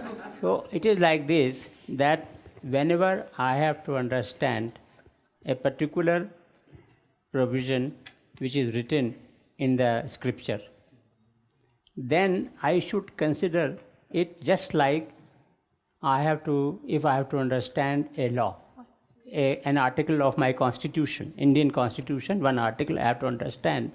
Then it's not that I'll just read and understand it. I'll read it and then I will go to the commentators. There are tens of commentators who have devoted their lifetime to understanding the constitution. There are judges who have given decisions. Their decisions are quoted there, etc. So from that commentary, I try to understand what this particular article of the Constitution says. Similarly, when I have to read a religious scripture, and I can I very happily share with all of you that I read all the major scriptures, in fact, all the scriptures of the world. So when I read any scripture, I read it with the help of at least half a dozen, at least 6 famous commentaries which have been written in the world. After that, my inner self starts telling me, actually, this is the message. So, and to add on to that, the Quran says itself that God says in the Quran, do not believe in this book for those who are educated. Do not believe in this book blindly, what you are saying. Read it, try to understand it, convince yourself that this is correct, then believe it. Thank you, Doctor.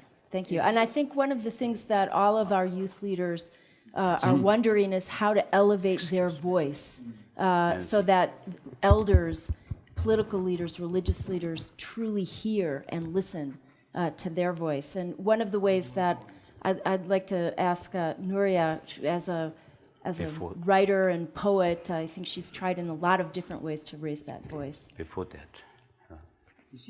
Oh, I'm sorry. 1000 से लेकर के 1500 साल तक की old history जो है उसके ऊपर हमें स्टडी करनी पड़ेगी कि इंडिया के अंदर उस वक्त जो रूलर्स थे वेरियस स्टेट्स के अंदर उसके अंदर उनकी पोजीशन क्या थी कि वो अपनी स्टेट के अंदर एक रिलीजियस मास्टर, एक रिलीजियस लीडर को रखते थे। अगर उनको किसी भी रिलीजन, कास्ट एंड क्रीड के बारे में कोई कंट्रोवर्सी, कोई क्लैशेस होते थे तो वो उन रिलीजियस मास्टर के पास में उसको रेफर करते थे। वो उसके ऊपर अपनी ओपिनियन फेम करके उन रजवाड़ों को, राजा महाराजाओं को, नवाबों को रेफर करता था। देन राजा महाराजा जो है वो अपना डिसीजन लेते थे। यही वजह थी कि उनका एंटायर पीरियड जो है वो पीसफुल रहा। आज हम इंडिया के अंदर अगर पीसफुल रहना चाहते हैं और वर्ल्ड के अंदर पीसफुल रहना चाहते हैं तो हमारे पास में एक रिलीजियस मास्टर होना चाहिए।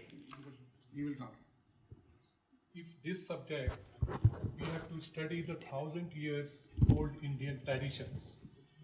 The all rulers in India, they were having a religious guru or dharma guru in his advisory council. Wherever the religious dispute or any subject which is related to religion, then they seek the advice of the religious head or advisor or the guru on that subject. And once the religious authority or the guru will give the analysis of that issue or the problem, the king must follow that. That was the reason at that time, 1000 years back, 1500 years back, there was no communal clash, there was no religious conflict, there was no religious problem. Nowadays, if we want to adopt this practice, in the whole world and India, you have to put the way in defense, you keep defense advisor. In economics, you keep the economic advisor. You, other subject, to keep foreign external affairs advisor. Similarly, if the religious conflict, you have to keep one person who think that all religion are same. Then he will be the fair man to give the right advice, right direction, and that direction will, at that time, was the final to the king. इसी तरह से throughout the world, especially in Arab countries, there is a big problem. Terrorist, jihad. अगर किसी government ने through out the world अगर आपकी religious ceremonies को perform करने के लिए बैन लगाया, नमाज को पढ़ने के लिए बैन लगाया, कुरान शरीफ को पढ़ने के लिए बैन लगाया, then position you can do जिहाद. लेकिन अगर हमें यहाँ पर नौजवान लेडीज़ मौजूद हैं, मैं उनसे रिक्वेस्ट करूँगा कि वो अपने अपने एरिया में जा कर के जितने बच्चे कम उम्र और बच्ची हैं उनकी एजुकेशन के लिए कोशिश करें. ये सबसे बड़ा जिहाद है एजुकेशन को लेकर के. लड़कियों की एजुकेशन मस्ट है इस वर्ल्ड के अंदर, क्योंकि माँ जो है वो फर्स्ट उसकी टीचर है अपने बच्चे की. वो जो उसको टीचिंग देगी वो कहीं दूसरी उसको इंस्टीट्यूशन के अंदर नहीं मिलेगी. Nowadays, in the Arab countries, no kingdom or no ruler has banned namaz or any religious ceremony. If there is a ban on namaz or religious ceremony, then there is a issue of jihad. Otherwise, there is no jihad in terms of today's problems. And if exactly jihad is required for education of the people, education of the children, education of the women. And for women education, the mother is the best teacher, because not content-wise education, but the harmony, the social evils, and compassionate, and these are the factors which the mother can teach. If this word, and Diwan Sahib has requested all women here go back to their countries, and in fact they want to do work to teach the children, teach the girls, and especially women, and for this special definition of the evils and jihad and other things. Thank you, Diwan. Lastly, Thank you. मैं ये कहना चाहूँगा कि not in India, but throughout the world, जितने भी religion हैं उनकी अपनी अपनी बुक्स हैं, उनके अपने अपने रिलीजियस मास्टर्स हैं जिन्होंने ऑर्डर्स डायरेक्शन रिटन के अंदर दिए हैं और वो अवेलेबल हैं. तो टोटल रिलीजन को लेकर के जितने कॉमन डायरेक्शंस हैं उसको एडिट किया जाए. कंट्रोवर्सी होने का सवाल ही नहीं उठता.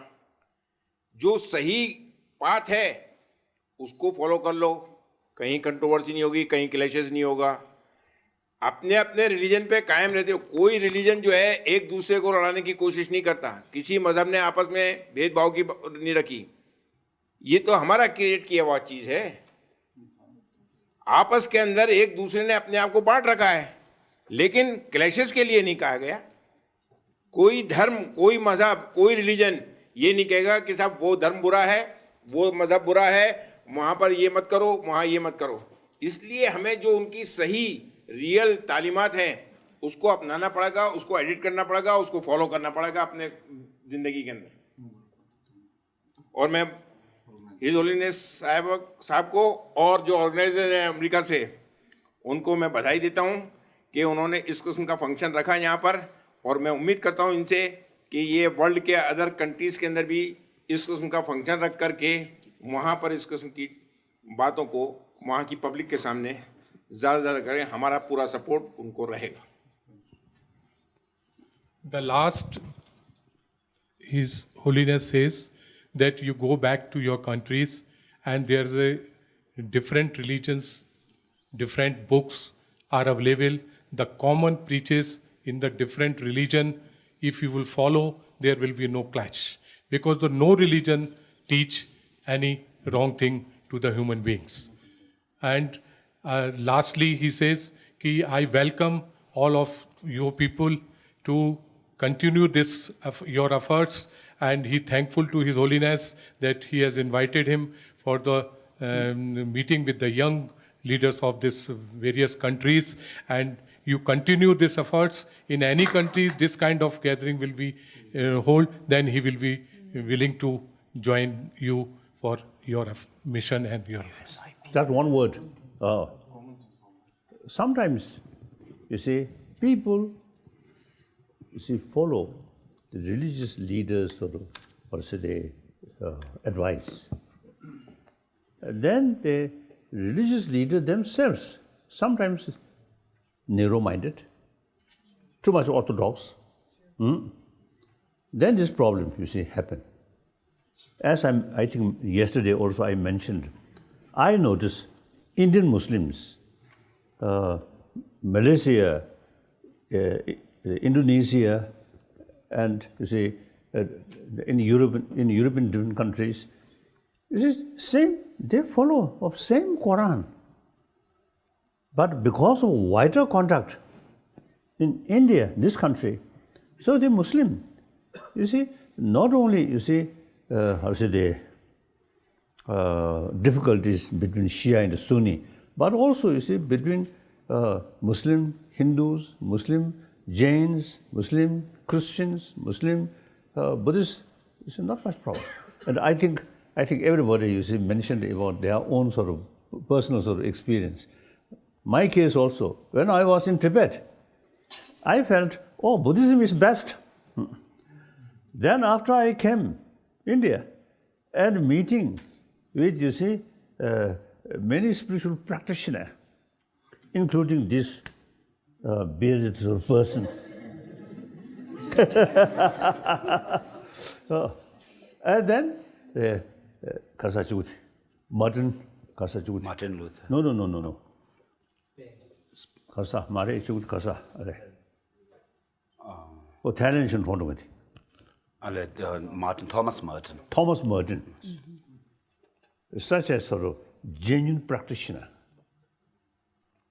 After meeting such people, then I develop respect all these major religious traditions. And also, as I briefly mentioned yesterday, wonderful Muslim practitioner. So that sort of my sort of, or say the attitude towards different religious traditions. Now I with conviction, I always state all major religious traditions have same potential. So this result, this awareness come as a result of meeting with people. Not only my own sort of the Buddhist friends. So similarly, we just discussed some kind of our sort of program and visit different sort of holy places, and from time to time more interfaith sort of meeting, serious discussion, not just a ceremony, serious discussion. I think if you see, let us know a certain sort of religious leader in your country, and we can send invitation, then invite, and then let them see there are, firstly, Muslim brothers, sisters, whose mind very open, genuine religious harmony there. And secondly, I think some of those sort of, or say the people who just, I also use now some relevant. I always use telling concept of one truth, one religion, and the concept of several truth, several religions is contradiction. But you see, in the terms of individual concept of one truth, one religion is very relevant in order to develop single-pointed faith.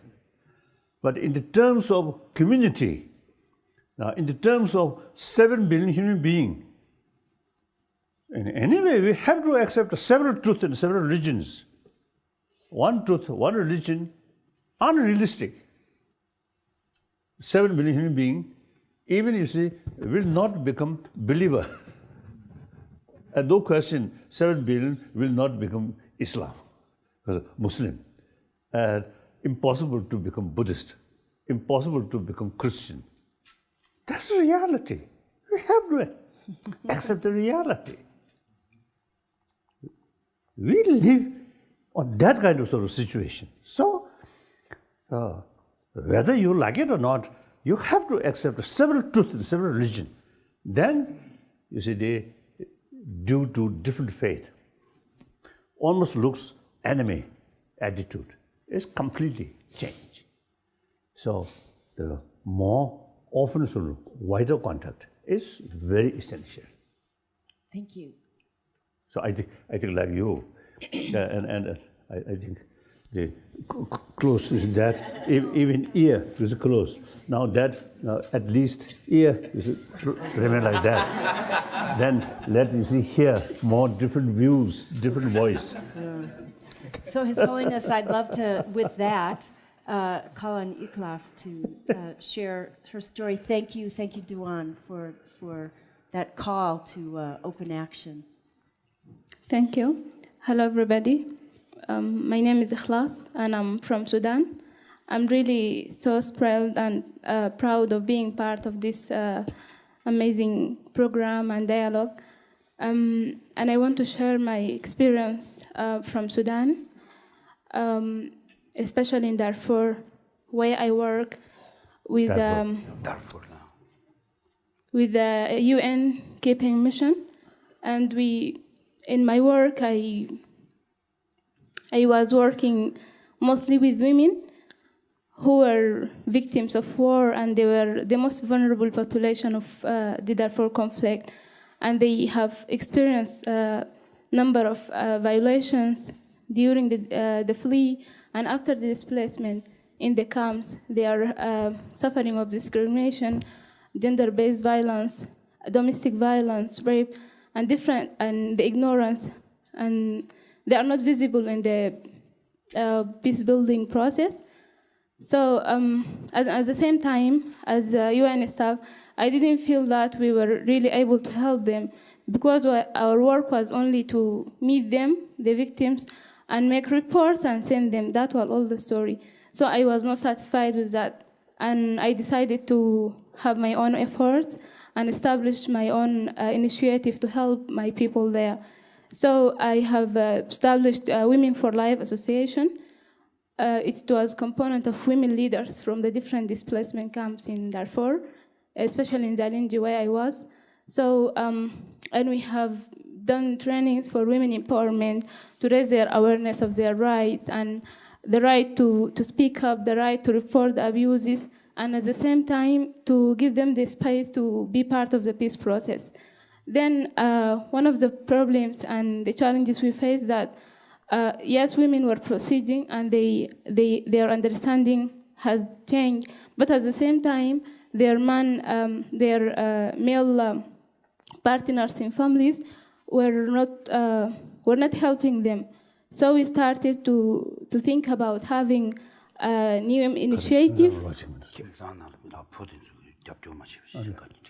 We started thinking of having new initiative and including the male partners like youth leaders and like also the religious leaders and the spiritual leaders. And actually, we are still forming it and we are still discussing it. It is not formed yet. But really, I made good notes from what discussion was taking place from yesterday and today, and new reflections for the questions of my colleagues. So that was really good for me, and I took many notes that will be, and I will make use of them when I go back. The other issue also regarding, I'm still working with UN, and as we all know that UN staff are supposed to be different than other people, and we still have like discrimination among the staff themselves, and we have abuse of authority, we have really conflicts within the staff, which we are not able to solve them. Though we have rules and we have offices that rule these kind of conflicts, but still people are not able to leave their ego, are not able to leave their selfishness. So my question, I felt like people need different kind of strategies and techniques to help them to overcome such behaviors and such attitudes. And I want to just ask you from your experience, for peace builders to be having conflicts within themselves, how can the initial the internal peace practices will help us to develop their internals in order to be healthy enough to bring peace. Thank you. Oh, wonderful. Your effort, wonderful. I appreciate. And I think the answer, I think we already touched. It's more the same. So, Yitut, if you would like, and maybe after your comment, we could just quickly hear from Nuria and Imran. Thank you, His Holiness. I'm Yetut. I'm from Burma, and I was born and grown up in the border of the Thailand and Burma, which is over 6 decades of the civil war conflict, which ethnic was fighting for their self-autonomy and self-determinations. In the age of 15, I moved to the capital cities, and I'm for the educational opportunity. In the 2012, after the 2 years of our country transactions from the dictatorship rule, several areas of the cities comes up in the communal conflict, which is religiously initiated and politically related conflict that happen most of the city, around the city. The community within the city, between the different religions, became fear and uncertainty, insecurities, and the rumors around those community. What we decided to do is we trying to convene meetings between the different religions and different religious leaders, trying to sharing the informations and verifications, the rumors around them. But the problem is, the radicalizations happen around the world, and also in Burma as well. In the Buddhism as well, the radicalization happened because of the reasons of their fearness of the disappearance of their religion. Especially they fear the disappear of the Buddhism from the world. This is their fear. So when we deal with those radical monks and radical followers, we have a big challenging because we came from the authoritarian country and we came from the very hierarchy system. So this is a very challenging for me to deal with that radical monks and radical followers. And a majority of the people are very silent. It means that those radical are making right things in the community. So it's very challenging for me to deal in that radicalization group. Thank you. Very sad. Yes. Of course, you see, since those Buddhist monks not following Buddha's own teaching, then they will never sort of listen to anybody.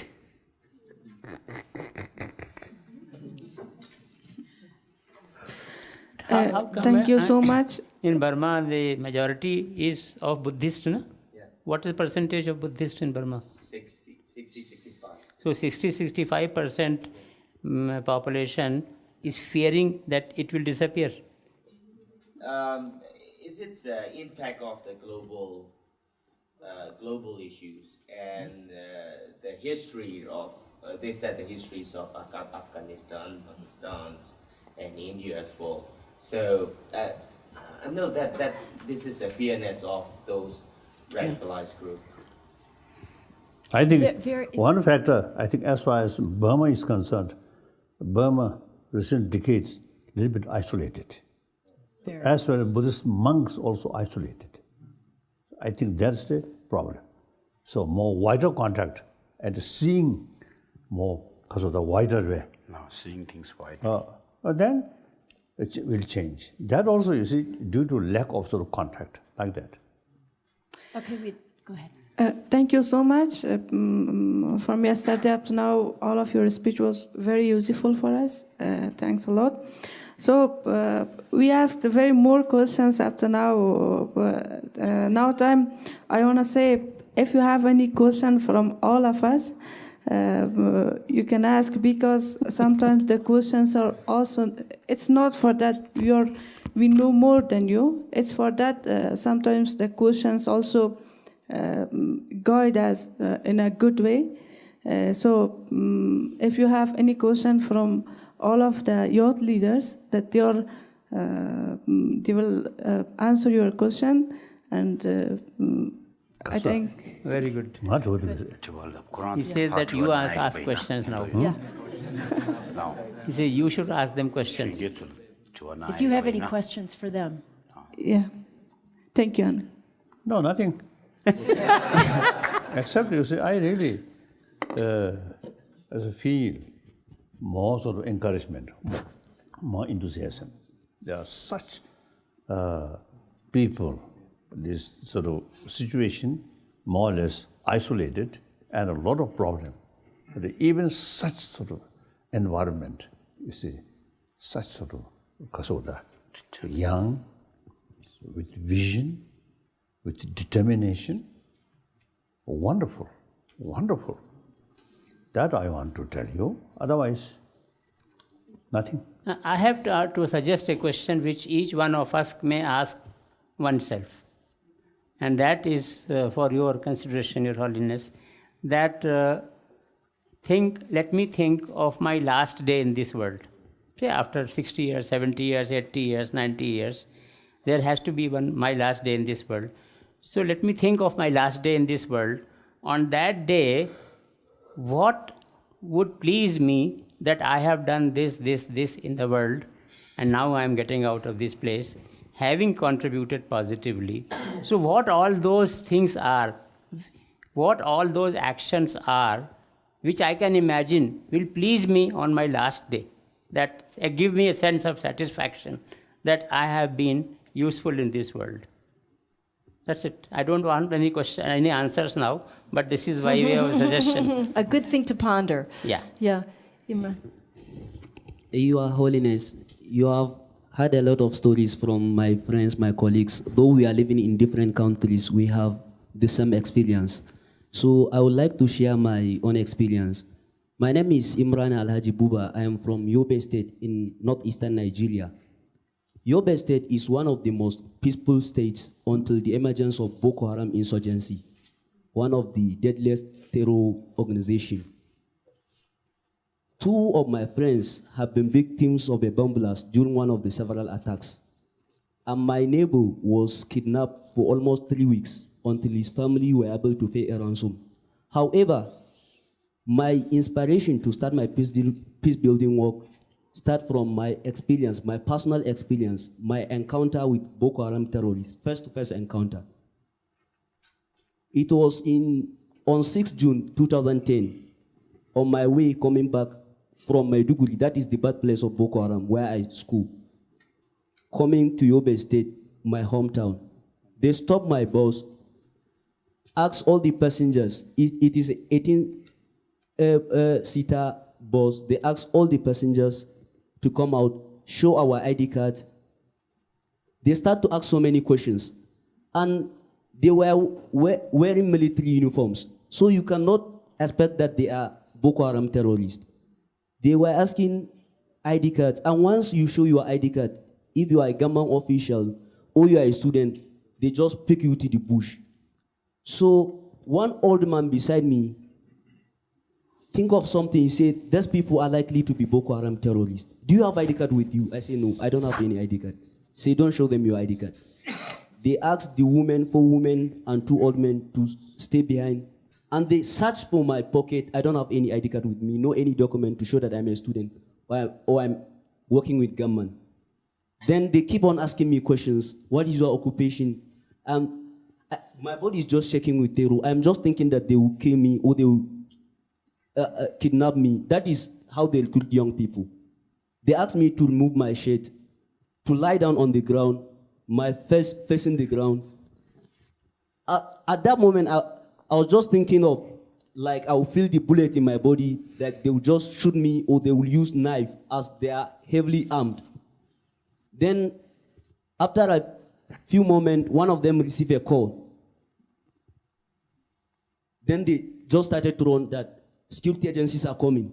They take so many young people with them, put them in their vehicles, and run away. Whether they forget about me or something, I was just lying down on the ground. After some few minutes, security agencies come to the place, they pick us, they say they are Boko Haram terrorists, they have killed so many people in the bush, and they have taken so many people, including young women. That experience inspired me to start a peace building work, and the best way I can do it is to work with my fellow young people, because I believe young people have the ideas, energy, and talent to promote a culture of peace and tolerance in our communities. So I founded a local organization, Youth Coalition Against Terrorism. It's a coalition of students, teachers, lawyers, healthcare professionals. We are working together to develop counter-narrative messages to counter the messages of Boko Haram, to stop young people from joining them, and to help those that have already joined them to explain to them that this is not the best way, and to offer counseling services, trauma healing programs to the victims of terrorism. So that is my work, and I've been doing it, and I've been doing this work remarkably well for so many years from 2010 to date. My request is that you, as a spiritual leader and as a popular figure, you have access to many media. You mentioned CNN, Al Jazeera, and many medias that we young people will not have access to these medias. So we are urging you to use your voice, your powerful voice, to call many young people to engage in this kind of peace-building work. That is the best way we can counter violent extremism in our world of today. Thank you. Don't expect too much.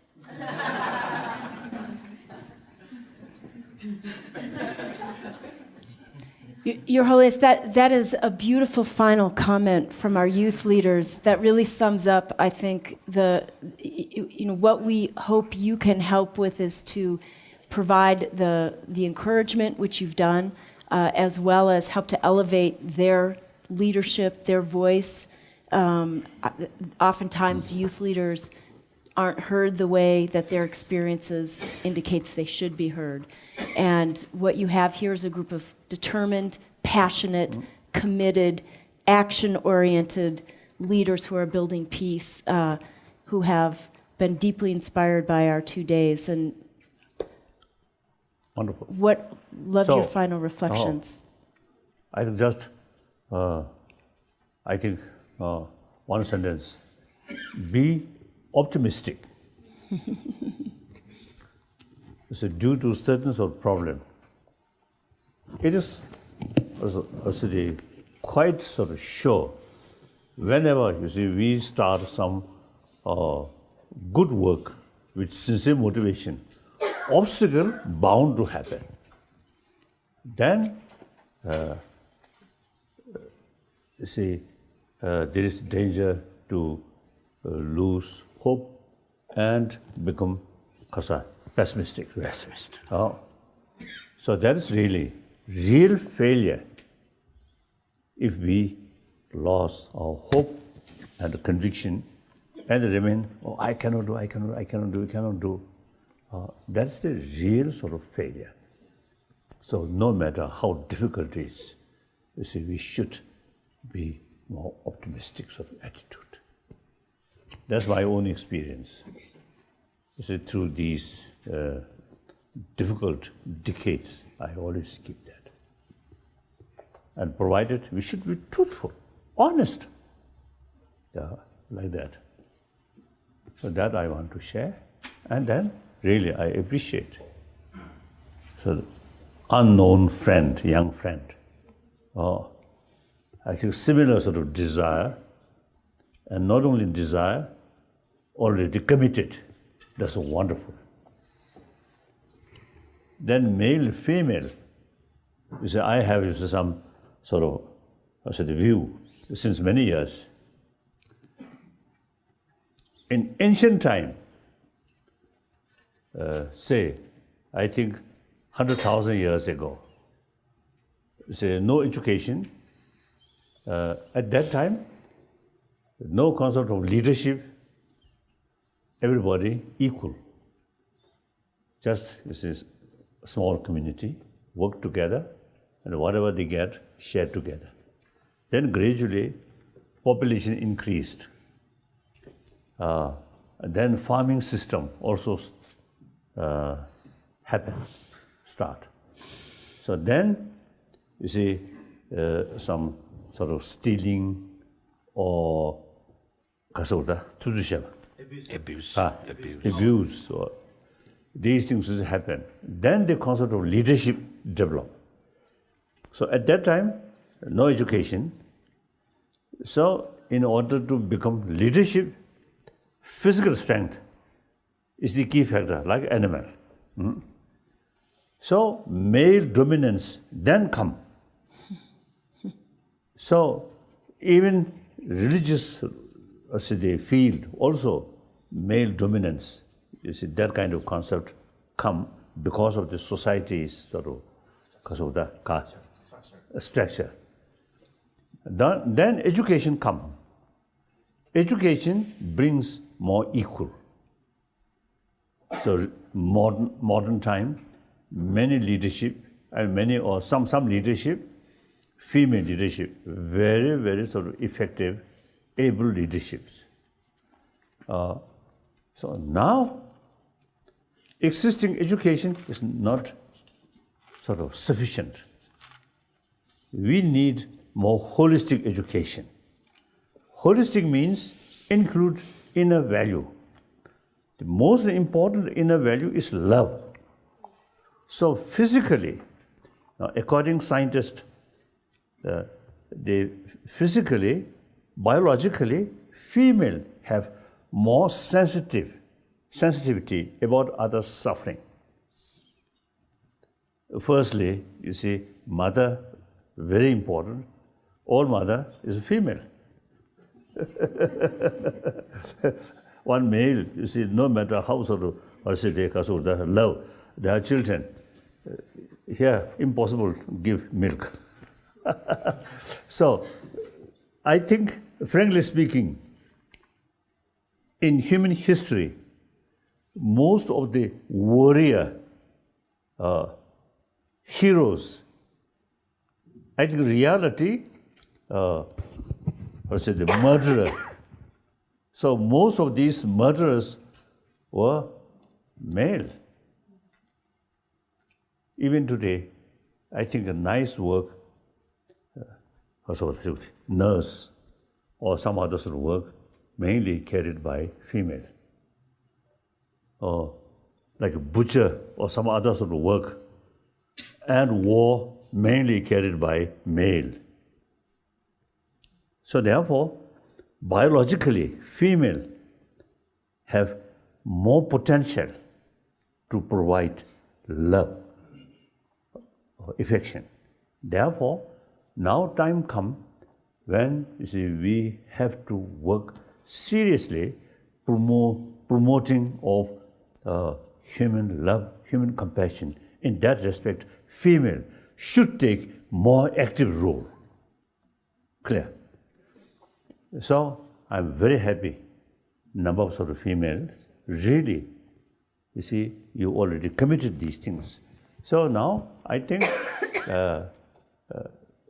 imagine, I think eventually most of the leadership of the country is to come female, perhaps less danger of killing. I really feel. Maybe some of them will be the next leaders of their country. But some female exception. Generally speaking, I think a female biologically more sensitive, other sort of pain. And that also, now some scientists, you see, they watch one female, one man, one male, you see, watching some movie which is showing the painful sort of experience by someone, by another human being. Then physical reaction, female, much more strong. So therefore, you see, traditionally, you see, female, almost, you see, have this sort of concept, just look after children and in the home. Now this, I think, outdated. We should be active in the society and lead. Okay. That's what I want to share. So some my friend, another some Nobel laureate, you see, described me as a feminist Dalai Lama. So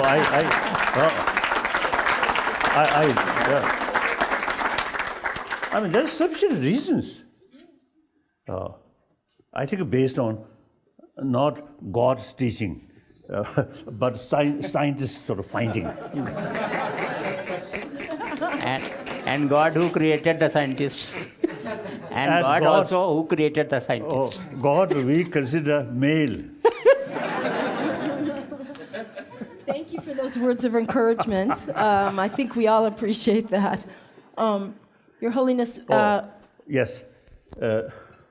I have nothing to offer, but, you know, 2 books, that book, say, this book, the Beyond Religion, actually, that title, not my sort of recommendation, but the publisher, you see, made that. So, Beyond Religion does not mean the subject which I describe here is something above religion. No, not at all. This, you see, the essence of all major religious message. The beyond means any religion, there is boundary. This is for 7 billion human beings, so no boundary. So that's the meaning of the beyond religion. So meant for the secular ethics. Okay. I wrote this and aiming as a human being, how to educate people, how to make awareness people.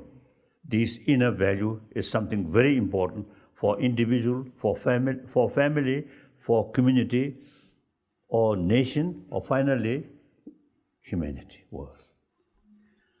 Then this book, toward a true kinship of faith. So all major religious traditions, in spite of different philosophy, but all carry same message of love. So this book for harmony among different religious traditions. So these 2 books, you see, souvenir, right? Oh, so keep, and perhaps when you come here in aeroplane, you say less weight. Right? Now these 2 books, a little bit heavier. So I hope not Kasuda consider Marta consider Namduna Jigdo. I don't have access luggage for you. Thank you.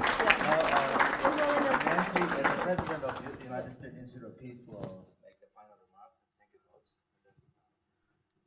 Thank you, Kalden. And Your Holiness, thank you again for inviting our distinguished guests. It's been a great honor to have the Diwan here with us. Dr. Mahmood, appreciate your being here. Thank you for 2 days of unbelievably inspiring encouragement and dialogue. We look forward to hosting you in Washington, D.C. at the U.S. Institute of Peace on June 13th to continue the dialogue. Thank you again. And we do have a gift of appreciation that we would like to present Susan Hayward, our USIP colleague. This was made especially for you, as someone in our USIP family. Appreciation for all that you've given of yourself. Oh, thank you.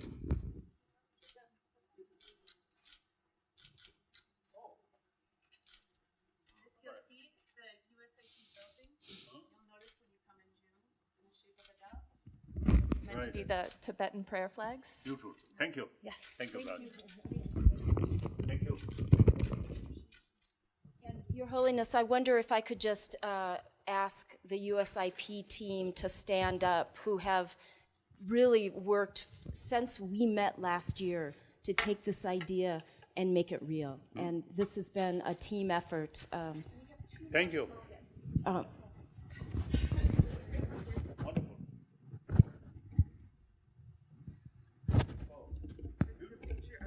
hands of our youth peace builders, and these are the names of all of our youth as well as our delegation.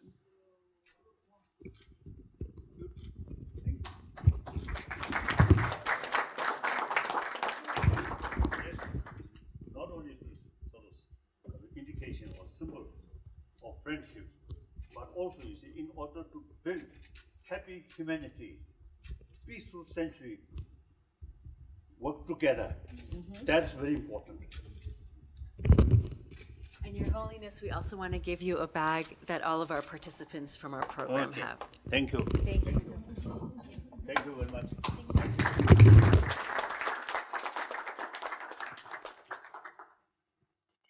Those corrupted people, let them feel shy. Otherwise, we cannot do anything.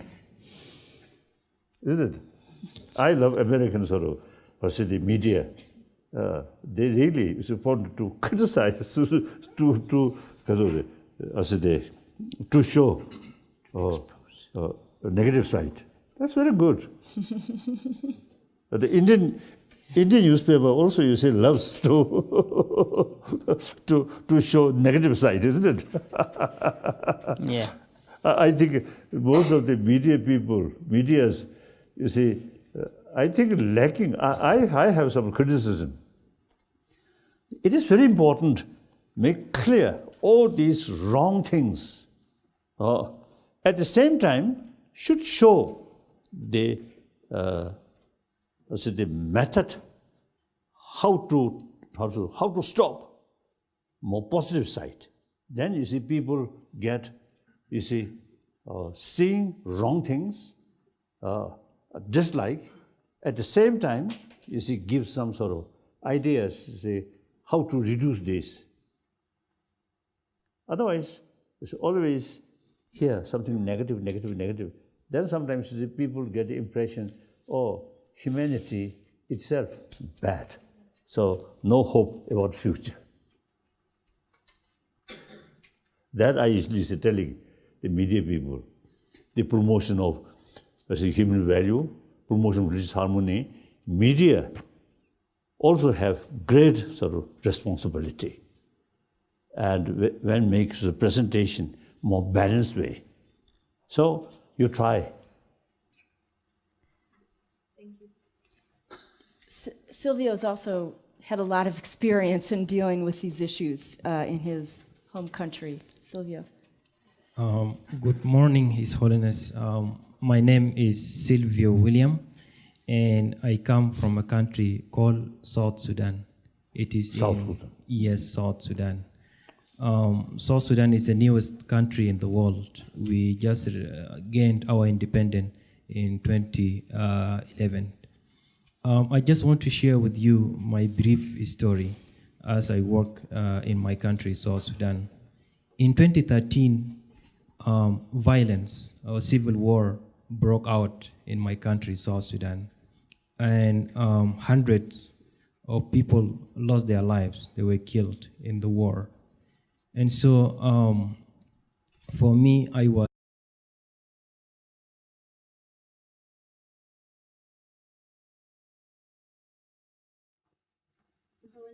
Thank you so much for yesterday's conversation. We have a lot of people who still would like to add their voice. Would also love to explore more about how, as youth leaders, that they can connect with the older politicians and faith leaders, so that their voices are truly heard. And with your permission, I'd love to just open it up and get some voices into the mix and start with Miriam. Good morning, His Holiness. My name is Mariam Kosha, and I'm from Afghanistan, a country which surviving decades of war and has had lost so many people of it. The major problem in my country is that there is not mutual acceptance among the communities. There are several tribals, there are several ethnics, and there is no acceptance among them. And of course, there are some people who are like playing their role to keep it up, and keep it up, as you mentioned yesterday. I, as a youth leader, and few of other my colleagues who are like committed to build the country and committed to bring peace to the country, we are somehow trying to promote dialogues among different tribals and youth from different tribals and ethnics. We provide them one facility to come and exist together so that they can exchange their cultures, they can understand each other, and they can see that do not follow the jihadist leaders blindly. Somehow there are the problems or the community elders, they are making, especially the jihadis are making problems. And on the other hand, there is the government is not so cooperative with the youth to involve them into the peace building process. So I just wanted to know about your personal experiences about how, for example, we as youth leaders can get involved with the government and with the community elders so that we can have our own space also and we can promote the peace dialogues. Thank you so much. It seems to me, sometimes was in a town which was captured by rebels. Captured. Was attacked by rebels, and after they attacked the town, people started fleeing, leaving the town, running for safety. As for me, I ran to the church for my safety, and I joined other 3,000 people. A majority of them were women and children. And so when rebel came to the town, they started just burning the town. And the only place where there were people is the church where I was hiding. And so they came to the church. And when they came to the church, they wanted to kill all of us in the church. And this is where I found myself in a negotiation position. And so me and the other priest who was there in the church, we talked to the rebel commander that these are children and women. They are not posting any threat or they are not risk to you. Why would you want to kill them since they are just harmless? And so finally, we told them also, some of them are your relatives. Why do you want to kill them? Because you are related to them. Finally, they said, it's okay, we are not going to kill you, but if we come back again and we find you here, maybe something bad is going to happen and you will be responsible. We said, okay, there's no problem. Oh, wonderful. After... one single person has such courage. Then... if I'm his position, I think I may run away. Then to continue, then after 2 days, we ran out of food. We did not have food or water to drink because the number of people was large and it is difficult to feed 3,000 people. And so the only place where there was food in the town is the barrack where the rebels are. Oh, barrack. So the barrack is a World Food Program store where they put their food. And so we had to sacrifice some people to go to the barracks to bring food for children. And so I said, okay, I'm ready to go. Who would like to accompany me? Or people said, you are crazy. Why would you like to go to rebels? Maybe they will kill you. I said, I will take the risk. And I went to the rebels' barrack, and I was lucky. Nothing happened to me. But I talked again to the commander that children are starving. If you don't allow us to take some food, then in coming hours, many children would die. And so it was like, okay, no problem. I mean, you managed to come here. You can take food for the people, and eventually you can ask more people to come and take food from the barrack. But I have seen bad things in the barrack. I have seen hostages, and I have seen women being raped. And I mean, it was really an indescribable scene I have seen in my life, and I was traumatized completely. But as I looked to the eyes of those people, there was nothing I could do to save them because it was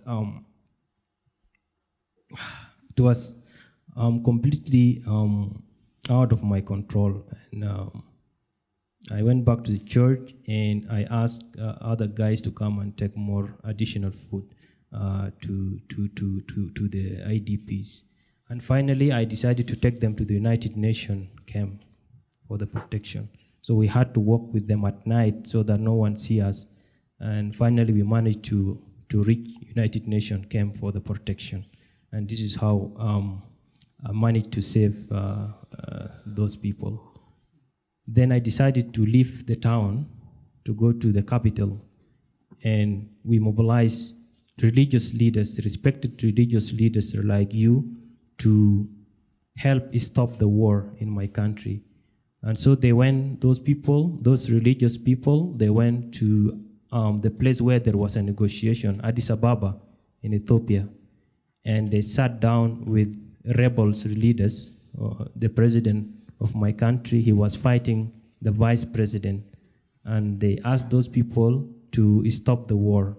And eventually, by the help of the international community, United Nations, the peace agreement was signed in my country last year. This is after 2 years of violence, and the new government now is in place. And now we are enjoying peace and stability after 2 years of violence. My question to His Holiness is that in my country, majority of people trust religious leaders like you more than politicians, because they believe politicians are liars and they are... the government mainly involve politicians or political parties. Sometimes you see they take more serious concern about their own sort of party, like that.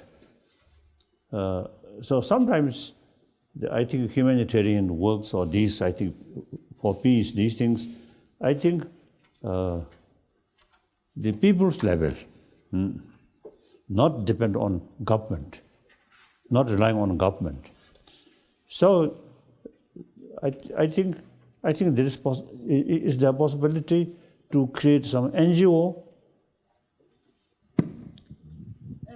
There are several NGOs working in the sector, but again, since the corruption is very high, the level of corruption is very high in Afghanistan, and they are almost at the top ranking.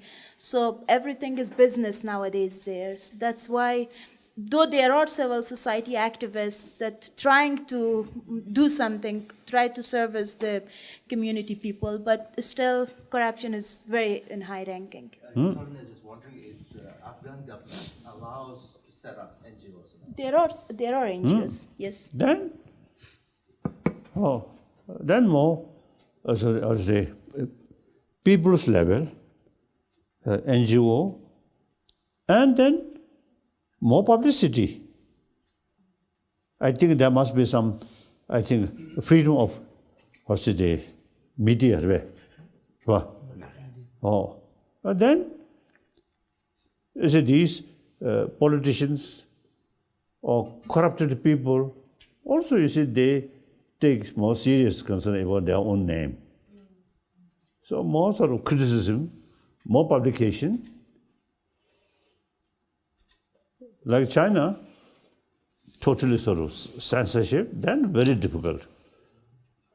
But other, you see, other country is more freedom. Free because of press. Then I think you should make effort, more publication. And also it's a foreign media like BBC or CNN like this. And also Al Jazeera. This I think useful.